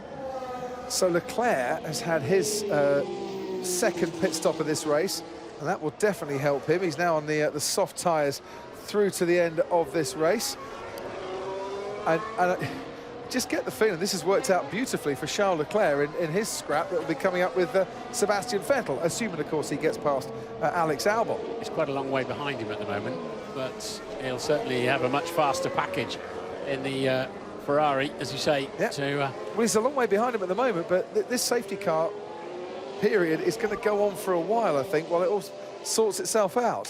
What tyres he gone to? So he's gone to the soft tyre. You're going to give me some power? So if you pre-select a strap mode 5, we've got everything we've got at the moment. And that will be on his steering wheel, the different strap modes that he can go to. Max wants them to hurry up. He wants to get on the tail of the Mercedes. He'll be on better tyres. We've already seen him coast past once climbing the hill today. Well, the thing is, Hamilton will want this safety car to stay out as long as possible. Max Verstappen, as you rightly say, please, can we go in as quickly as we can? Bernd Mailander in danger of being overtaken by Lewis Hamilton there. And I know he looks like he's going for a Sunday afternoon drive in the country, but he's going as fast as he can. Hamilton just feels here, sitting duck. Max on fresher, faster tyres behind him with a package that has worked well all weekend. But just how many laps will Verstappen have to get past Hamilton when we go racing again? Safety car needs to speed up, man. Jeez. Yeah, I got the feeling that message was coming as well. Ted, down to you. It seems like with Mercedes, it was like, well, we're second anyway. Let's try this, because if it doesn't go well, we'll probably still only be second. But that's not counting with Charles Leclerc, who surely is going to devour his teammate Sebastian Vettel, Crofty, as you've been saying. Vettel knows it. He's been on the radio saying, what were our options? Could we have come in? What other things could we have done? But I think they just, well, either they were late or didn't get the right tyre or didn't have the tyres available, but they didn't, and I think Leclerc's going to get the better of his teammate. Lapped cars are now starting to unlap themselves, which means a lot of action, as you can see. Starting with car number 10, Pierre Gasly. There's a lot of lap cars, so it's a very short lap here at Interlagos. Very quickly do you start getting laps. and this is going to take a while to sort itself out a little bit. How many laps older are Sebastian Vettel's tyres? 5 laps older than Charles Leclerc's. Yeah, Max is on brand new softs then, of course. Yeah. So he's on brand new softs. When did Albon come into the pits? Lewis is on 12 lap old mediums. So he'd only just come into the pits, Albon, as well. Is there a danger here, Martin, that Lewis Hamilton is under threat from Verstappen, Vettel, Albon and Leclerc towards the end of this race? Could be. Yep. Leclerc's got to pass Albon first before he can get to his teammate, but Vettel's sitting there as well, exposed, isn't he? Albon was unlucky because I think he did a green flag pit stop, didn't he? Yes, he did. But they've all concertinaed up. I guess when you put the full safety car out, and when you put the full safety car out, it means there are periods of time when the pack are all around the other side of the track, and if you want to clear a car away, whereas a virtual safety car, they can keep coming round all the time. It was a difficult call, but that car was out of the firing line. You couldn't hit that car there, but I guess leaving a stranded car on the side of the track is not really very Formula One, is it? No. Struggling to keep temping his tyres, man. Yeah, because he needs that safety car to go a bit faster. There's the Williams of George Russell unlapping himself. And with Russell now doing that, that means that all the lapped cars have unlapped themselves. But Pierre Gasly is just going through Lorania, the little pine tree at turn 8, while Charles Leclerc is going through turn 1. So there's a massive gap for the pack now to catch up with the top 6 who were all running on the lead lap. So that safety car, Martin, could be out for a couple of laps longer, do you feel? Yeah, if they're going to let them get all the way back round to the back of the pack, yeah. And I kind of think they need to do that because it's such a short lap here. Yeah. What you don't want is the pack all concertinaing up and then interfering with the race leaders in about 10 laps' time, if that makes sense. I know we've only got 71 laps here, but I mean, the key is that they then don't interfere with the race for the rest of this race. And because they'll all be scrapping away for points as well, and it's only fair that they can then run their race. They're about a half a lap ahead now. Yeah. So I think I would imagine in a couple of laps' time the safety car will go, and it's what the 12th time we've had a safety car affected race here at Interlagos. The safety car is remarkably fast for a road car. Why does it need to be a road car? Because it's got to be on the key in any conditions, wet or dry, on a set of tyres that are suitable, with enough fuel to take this lot around for a good while. Christian Horner on the Red Bull pit wall. Good news or bad news, this safety car, and why did you decide to pit Max Verstappen? Well, in a situation like that, Mercedes would have done the opposite, so we've taken an attacking approach to this last part of the race. We've conceded track position, but put him on what we think will be a better tyre to the end of the race. And the end of the race, he's going to have a chance to get past Lewis, but surely you're going to have to be watching as well for Vettel, for Albon, Leclerc, all coming through. This could be a grandstand finish, this. Yeah, it's going to be a big one. So, yeah, you know, we've gone for it. As I say, if we'd have stayed out, they would have pitted. We elected to take the aggressive approach, so we'll see what we've got to the end of the race. Thanks ever so much, Christian, and good to have you with us this weekend. How old are my tyres, man? I don't know if I'm going to be able to keep them behind. So they're 15 laps. Safety car coming in at the end of this lap, so he's going to have 12 laps or so to try and survive this. It's kind of all doom and gloom in Lewis Hamilton's head, but that's understandable given the position he's now in. Verstappen and the Red Bull have just had the raw pace today to put themselves in this strong position, but it's not done and dusted yet. But Lewis is definitely having a glass half-empty day. Which could all change if he's on the top step of the podium at the end of this race. Max Verstappen is as keen as a young Cocker Spaniel behind him there to get going. And you really do need to let the safety car get a long way away here, because you climb the hill. Come on, mate. You've done this once already on the same compound. So Hamilton will back the pack up right now, as Verstappen is finding and has to jam on the brakes. And this is crawl, crawl, crawl to let the safety car go away. Look, see Verstappen, look how keen he is to try and get past Lewis. He's almost level with him. Yeah, but he's nervous of that Ferrari coming at him as well, and that's exactly what Lewis is trying to do. trying to back him into the Ferrari. Using all the experience that he's got. They can't pass, of course, until they get past the line. And he's still trying to get a bit of temperature into his tyres. Lewis Hamilton is now, he goes. Alex Albon all over the back of Sebastian Vettel. He's got a decent jump. Gasly's right on the tail of Charles Leclerc as well. Albon is going right at Sebastian Vettel here as Max Verstappen over the hill comes wheel to wheel with Lewis Hamilton. Round the outside of turn one he goes. Verstappen's got the restart sorted. That was fantastic. Albon's got ahead of the two Ferraris. Leclerc now gets shoved wide by Sebastian Vettel. Verstappen leads. Hamilton coming back. Then comes Albon and Vettel. Verstappen and Hamilton wheel to wheel through the Cina de Lago. And Hamilton just has to back out. There was no more room for him. Albon still has Vettel right on his tail. Which way is Vettel going to go? He's going to have to stick behind the Red Bull there. Charles Leclerc slots in behind his teammate. Then comes Pierre Gasly, Sainz, Raikkonen, Giovinazzi and Grosjean in the points. No drag reduction system for 2 laps after the safety car's gone in. So that then gives Verstappen a little bit of breathing space against the Mercedes climbing up the hill. He's got the gap he needs now. That was magnificent there by Max Verstappen. It was absolutely outstanding by Alex Albon as well. And watch this down the main straight. Albon on fresher tyres. He can be putting pressure on Lewis Hamilton. The youngster in his rookie season, never been on the podium before, finds himself in 3rd place at the moment. Verstappen pulled out and is a long way clear. Then comes Lewis Hamilton on those medium tyres. Albon is coming back at Hamilton. Then comes Sebastian Vettel, then Charles Leclerc. And Lewis Hamilton is under a huge amount of pressure here from the Red Bull behind him, and if Albon clears Hamilton, the 2 Ferraris as well. In the background, you can see Carlos Sainz with Kimi Raikkonen all over him, as Charles Leclerc tries to fight back at Sebastian Vettel and tries to get past his teammate, and he's got fresher tyres on as well. Sainz ahead of Kimi Raikkonen, Giovinazzi ahead of Daniel Ricciardo, and look, there is Romain Grosjean with Sergio Perez a little bit closer than he'd like through Ferradura. Sainz in 7th place from the back of the grid, from last on the grid after problems in qualifying yesterday. Albon, can Albon get close enough to have a go at Lewis Hamilton? Mind you, his mirrors are full of Ferrari as well. They certainly are. Now Albon will be looking for the DRS sign in a moment and trying to stay within contention, and he is at the moment 6/10 behind Lewis Hamilton, so he's got one more lap without DRS, and then he starts to get a bit of assistance.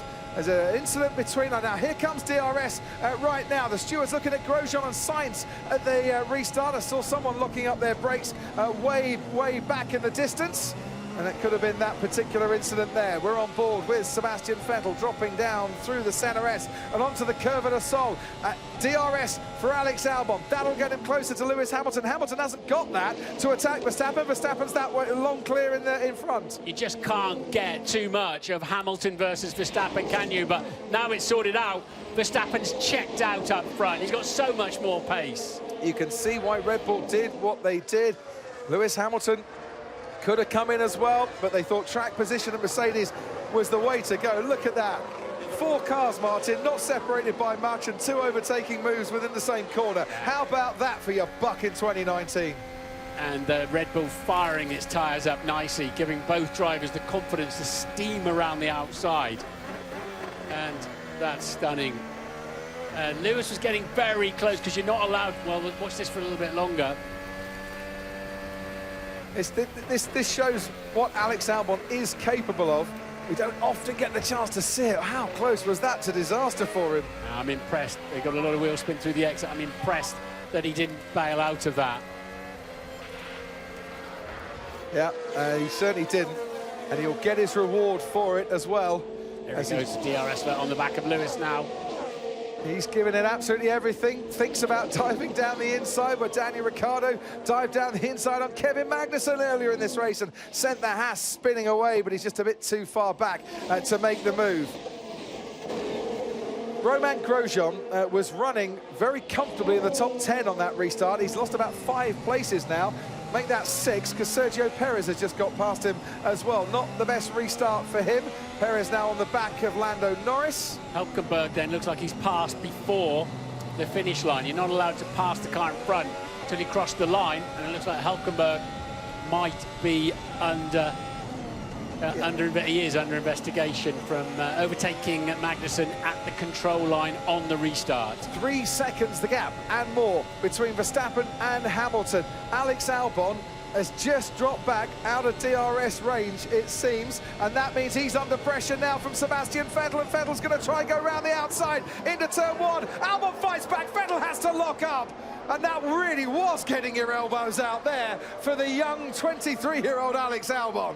Albon is really his first time up with the big boys, and he's handling it well. He's a tall lad, and he's coping this afternoon as the big boys try and out-muscle him and try and outthink him, but that was very, very good defending indeed. Gives Hamilton a little bit of breathing space as well. He needs that DRS, Albon, though, behind Hamilton. He needs to get closer to Hamilton to try and stop threats like this from behind. That was super. He picked the throttle up, didn't he? Yeah. Drove it into the apex. Absolutely super. Charles Leclerc is still there on the tail of his teammate, who's on the tail of Alex Albon. Behind Charles Leclerc, Pierre Gasly is now running a race all by himself. Every time he started 6th this season, I think he's finished 6th as well, and he's on for a 6th place finish at the moment. Carlos Sainz, 7th in this race, ahead of Kimi Räikkönen, who's got Giovinazzi pressuring him. Daniel Ricciardo down in 10th place. The safety cars pushed all the pack together, and we're getting a thrilling end to this Brazilian Grand Prix. And Alex Albon this time around has a slightly more comfortable trip through turn 1. Yeah, Sainz has got a right old train behind him, hasn't he? With Raikkonen and Giovinazzi, both the Alphas in the points. But Gasly, how well has he driven since he got biffed out of the Red Bull into the Toro Rosso? Albon got his seat. Albon's driven well too, but Gasly, without that pressure, without the spotlight, has regained his form. Absolutely. Meanwhile, his teammate, Danny Kvyat, has got Grosjean and Russell and Magnussen all around him as he heads through turn 1. And he's under a lot of pressure. Down to you, Ted. Yeah, but Seb defending well from Charles Leclerc, who's on newer tyres, remember. Now, remember, before the safety car came in, Romain Grosjean was 7th. He's now gone down to 16th. They left him out, did Haas. But his tyres lost temperature, and now he's got an engine problem, so dropping down the order. Yeah, that makes a lot of sense as to why he's slipping back at such an alarming rate. Real shame for him. He's drove a super little race today. He really has. In the Drivers' Championship, Charles Leclerc, by the way, could have clinched 3rd place today.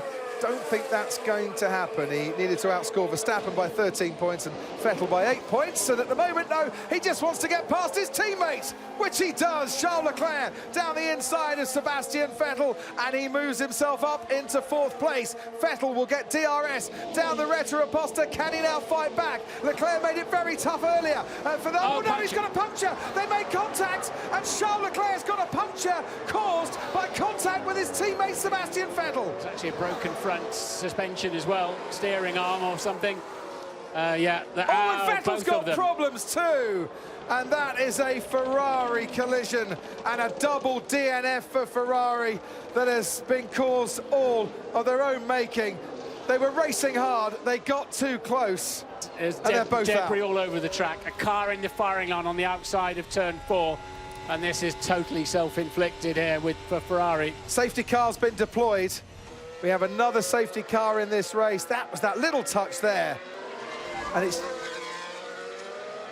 The puncture, what the hell is he doing? Sorry. Puncture. Mein Gott, Muttersein! That was the merest little touch, wasn't it? Who's at fault there? Didn't Seb swing a little bit left down the straight?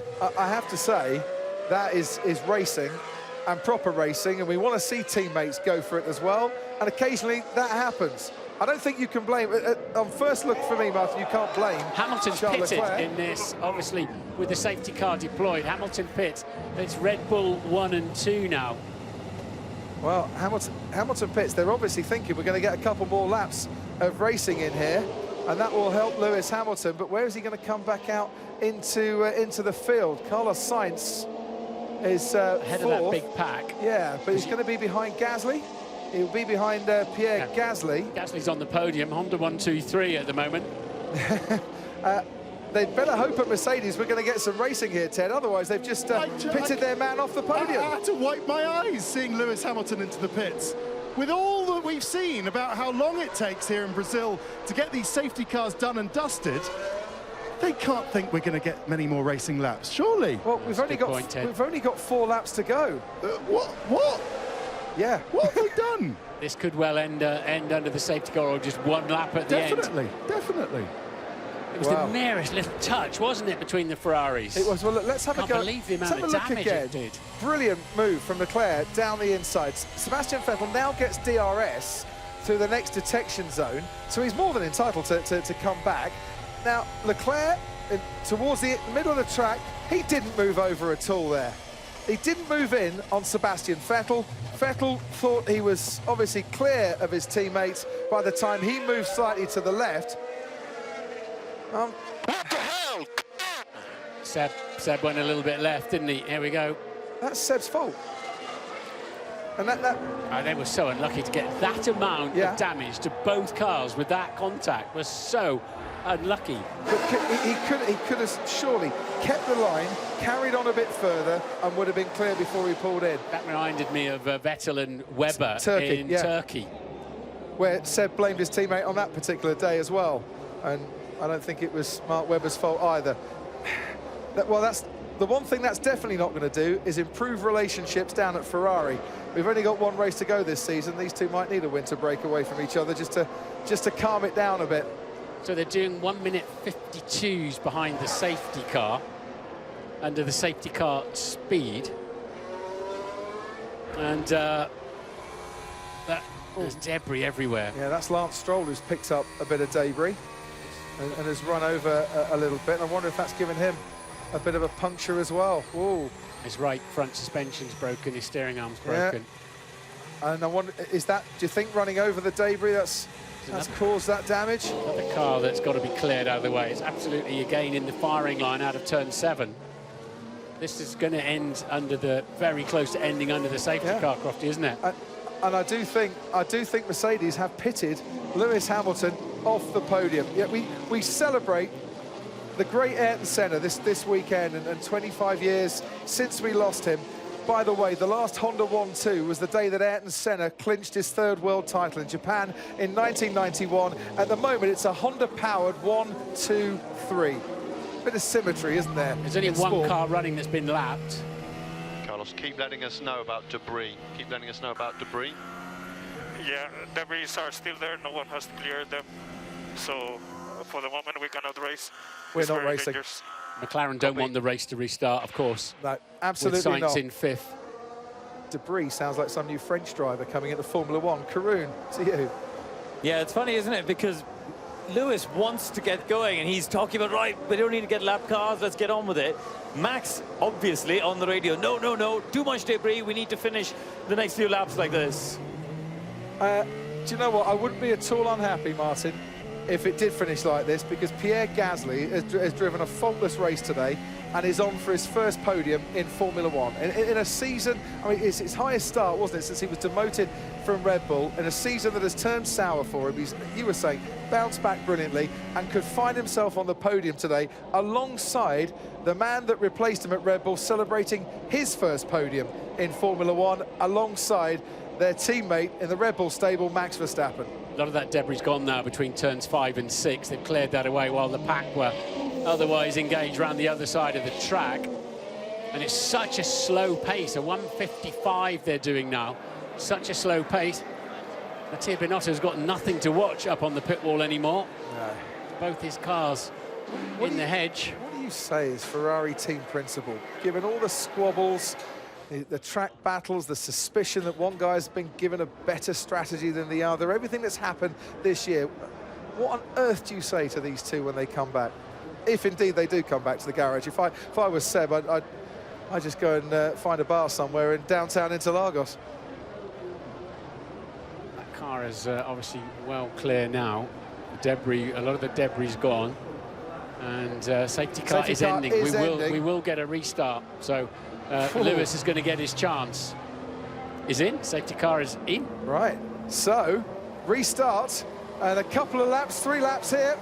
of absolute pandemonium. Max Verstappen has his teammate Alex Albon for company. Albon's on the podium. He might even find himself winning this race if he can find a way past his teammate. Pierre Gasly's right up there as well. Hamilton on fresh tyres will be hoping to get back on the podium. Carlos Sainz is lying in waiting. Then comes Raikkonen, Giovinazzi, Ricciardo, Norris and Perez all in the points. Max just doesn't want to give all that lot of slipstream up the hill. He's gone, he's bolted. He's got the clearance. The green flags are there, and he really is away, Max Verstappen. And round the outside of Pierre Gasly goes Lewis Hamilton, and back up into the podium places. Now Alex Albon has got Hamilton to contend with as they all file through the Center S, and Hulkenberg trying to make a move on Sergio Perez back in the distance there, and he might just have done that, you know.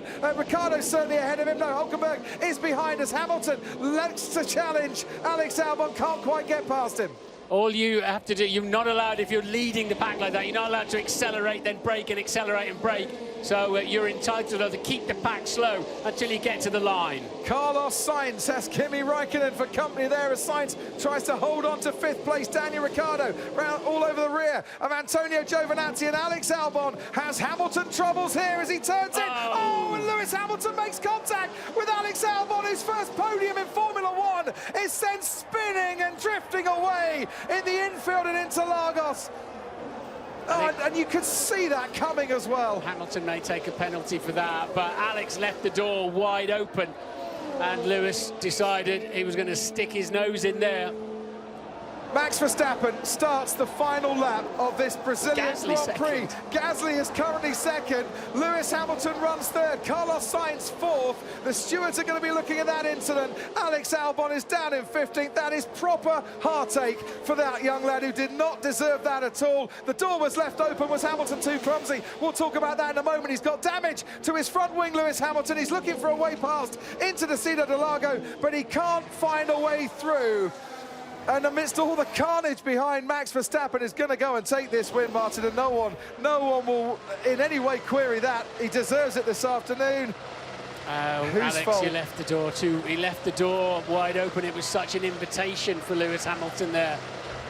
And Lewis, it wasn't exactly all the way alongside him, but I think he was entitled to stick his nose in there. The stewards are looking at it, as you can see, as Max Verstappen gets his foot down for one last time towards the line. Lewis Hamilton tries to make his way where we've got past Timo Glock in 2008 and Jun Sao to get past Gasly. The checker flag is out. The Brazilian Grand Prix goes to Max Verstappen. A year after he finished second and had it taken away in his redemption day, Hamilton fights Gasly to the line. Gasly comes home to take second place by less than 1/10 of a second and win his first podium in Formula One. Hamilton comes home third. Carlos Sainz equals his best performance in a race by finishing fourth. Kimi Raikkonen is back in the top 5 ahead of Giovinazzi. What a day for Alfa Romeo. Daniel Ricciardo finishes 7th. Lando Norris finishes 8th. Sergio Perez and Danny Kvyat complete the top 10.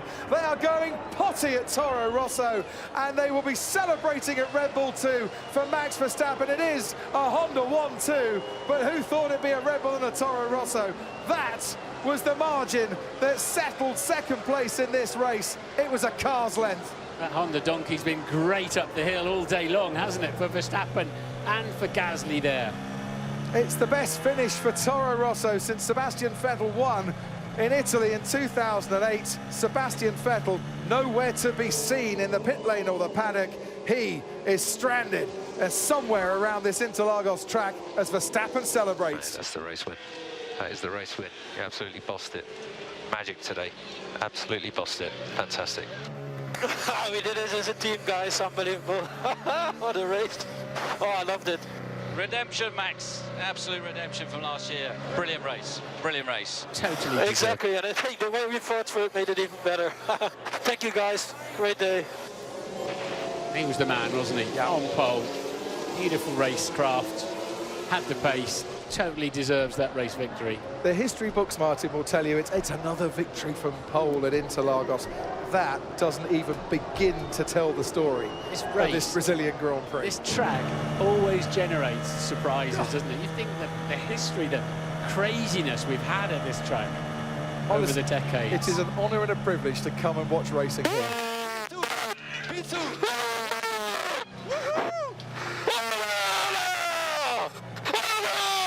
Good job, Pierre.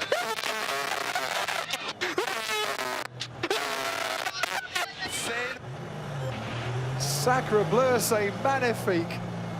Honestly, I can't stop crying for Pierre Gasly now as well. I'm so delighted for that man. The gap to 1 decimal place was 0.0 between Gasly and Hamilton on the line. And then they will, of course, look at the incident after the race now. Between Hamilton and Albon, yeah. Between Albon and Hamilton, yeah. Wow. By the way, if Lewis Hamilton does get a penalty, McLaren will get their first podium since the Australian Grand Prix in 2014. If he gets a podium, is Lewis in Parc Fermé? Is he doing donuts somewhere around the track? And the other problem, if Lewis is to take a 5-second penalty, for example, they were so close behind him. Yeah. There were so many cars within 0 point something of sight behind him. It'll put him a long way down. If he gets a 5-second penalty, he'll finish 7th in the race. Anything more than that, his 31 race point scoring streak will come to an end here today. Max Verstappen, driver of the day, faultless performance from him, it really was. A heartbreak and heartache for his son. That was the damage on Hamilton's front wing. For his teammate Alex Albon, who's going to need a massive cuddle tonight from somebody at the end of this race. I mean, he left the door open. Lewis Hamilton went for a gap. You see a gap, you've got to take it. But, I mean, that was the harshest penalty for Albon. But whilst his is the lows, the man he replaced at Red Bull, in a bizarre way, now celebrating all the highs. I love the way this sport can do that. Alfa Romeo 5th and 6th. Ricciardo recovered well, didn't he? Remember, he had that contact and the front wing broken with Magnussen early doors. Well, last year, Lewis Hamilton dived into the waiting arms of his engineers, and the barrier fell over. There's the danger of that happening again with Toro Rosso down there. George Russell tantalisingly close to a point in P12. He was. Just 1.6 seconds off the points. Which is about as close as he got in Germany when his teammate Robert Kubica took the points. Kubica was a lap down. Daniel Ricciardo, well done to him, finishing 7th for Renault as well today after a race where he had a 5-second penalty. Yeah. As you say, Kvyat gets a point. Kimi Räikkönen, by the way, ends a 7-race scoreless streak, which was the longest of his career. And Rubens Barrichello is down there to talk to our race winner. Great race, Max. You look like unbeatable today. Did it feel like driving that you had anything on any tires you would have been unbeatable? Well, I mean, Lewis was very quick, so I had to keep pushing, and yeah, all the time with the strategy, he pitted 1 lap earlier, so we had to be really on top of our pit stops. But yeah, 2 times we had a good move with him, so that all the time brought us back into first. And yeah, from there onwards, yeah, I could control the race, of course, with the tires I had. But yeah, unbelievable. It was a lot of fun out there, and of course, great to win the race. And with the speed, whenever you overtook the Ferrari onto the last corner, did you think that you had that speed to overtake Lewis on the same time? Well, I mean, I was behind, so I was pushing flat out in my outlap to try and be close to him, and it was my only shot. So, of course, because of that, I was close into the DRS, and we knew that we had great top speed the whole weekend already. So, yeah, that still, of course, is a guess, but yeah, of course, very happy to get past. Well done to you and Honda. It's a great achievement.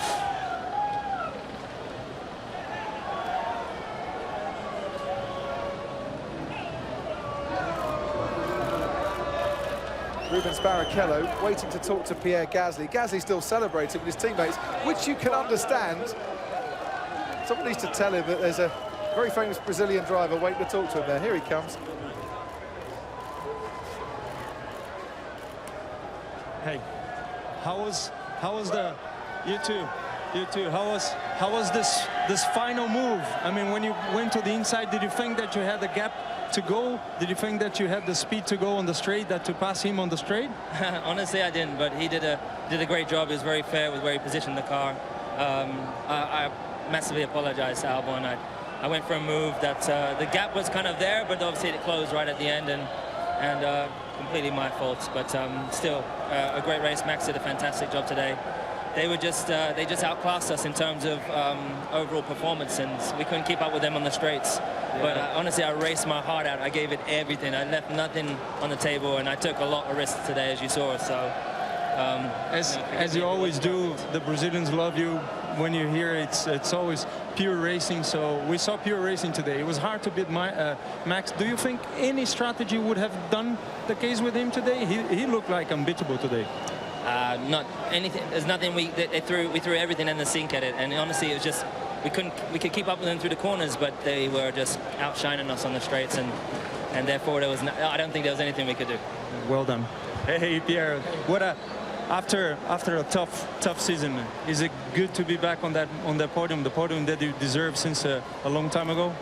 It's my first podium in Formula One, and yeah, for sure I will never forget it. You know, it's such a special moment. I don't know what to say. It's just so emotional, and also to get it with these guys, with Toro Rosso. You know, they gave me a fantastic car since I came back, and yeah, I'm just so happy for Honda, for Toro Rosso. It's an amazing day. I know that it's your first podium, but I meant because you've been on the podium for so long on your career, so it's good to be on the podium. Exactly. Formula One, isn't it? I've been many times on the podium, and you know, you kind of forget it, and that's what I love about motorsport, these emotions, the fight, and yeah, I just kept believing until the end. I saw they were battling, tried to push as much as I could, and the opportunity came to us.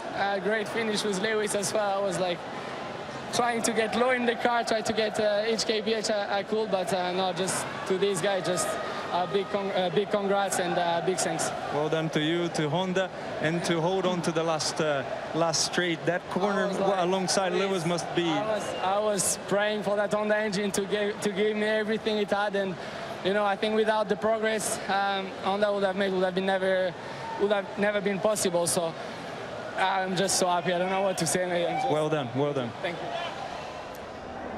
Today is the anniversary of the birth of Soichiro Honda, and Honda, because of Pierre Gasly and Max Verstappen, power a Toro Rosso and a Red Bull to 1 and 2 in this race. The stewards have got a lot on their hands at the moment. They are possibly investigating the incident between Sebastian Vettel and Charles Leclerc. They've taken note of that. They are definitely investigating the incident between Alex Albon and Lewis Hamilton, and they're definitely investigating a few cars for using DRS under double waved yellows on lap 53 when Valtteri Bottas pulled over to the side of the track down at turn 4. We don't know which cars are involved, but they're investigating it. We'll keep you up to date as soon as we possibly can. Here's today's race result as it stands at the moment. Max Verstappen winning. Pierre Gasly on the podium for the first time ever. Lewis Hamilton third at the moment, but under investigation. Carlos Sainz equaling his best career results in Formula One. Kimi Raikkonen in 5th for Alfa. Antonio Giovinazzi getting his best career results in 6th. Daniel Ricciardo for Renault. An early pit stop and a 5-second time penalty. Came home to finish 7th ahead of Lando Norris. And Sergio Perez and Danny Kvyat, Toro Rosso, are now only 6 points behind Renault in the Constructors' Championship as a result of today's race. Kevin Magnussen just outside the points. George Russell 1.6 seconds off the points. And Valtteri Bottas, Sebastian Vettel and Charles Leclerc and Lance Stroll didn't see the checkered flag. Bottas the only one not classified. There are some celebrations going on here at Interlagos. There's no Brazilian on the grid, Martin Brundle, but the Brazilian fans love a good race, and I think today they got a great one. They did. Fascinating race. Didn't know what was going to happen next. Those safety cars really spiced it up. And it's the full safety car critically instead of the virtual safety car, wasn't it? Yeah. That backed the pack right into each other. Let's see if we can hear from the drivers. A little bit faster than us because you have last corner, I was like here with him up the straight like this, and he started pulling just at the end. Yeah, because I saw you were like, had a better traction. I was like praying that on the engine to give me everything. That's why I was on the overtake. Me too. I had nothing left. Yeah.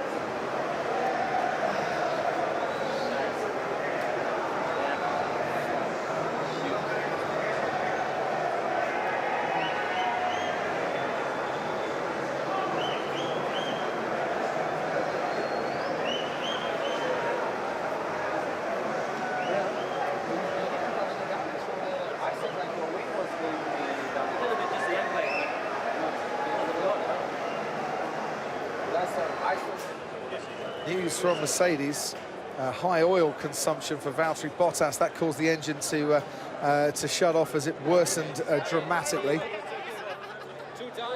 Honda's board meet next week to announce, Martin, whether they're going to continue their F1 programme.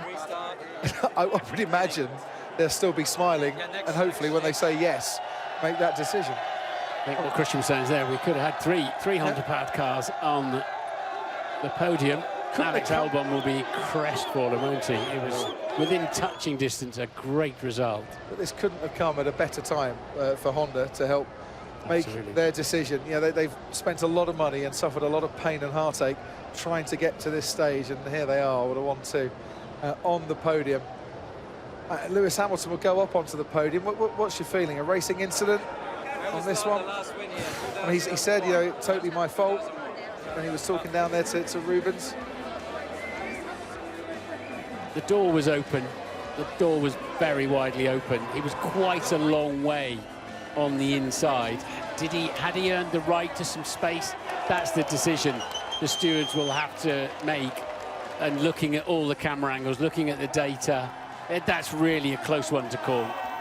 So Lewis Hamilton then, for the time being, on the podium for a 151st time. Pierre Gasly for a first time on the podium. And it's race win number 8 for Max Verstappen.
So an 8th win then for Max Verstappen, but for the first time in his career, he wins from pole position. It's a 75th career points finish and a 30th career podium as well.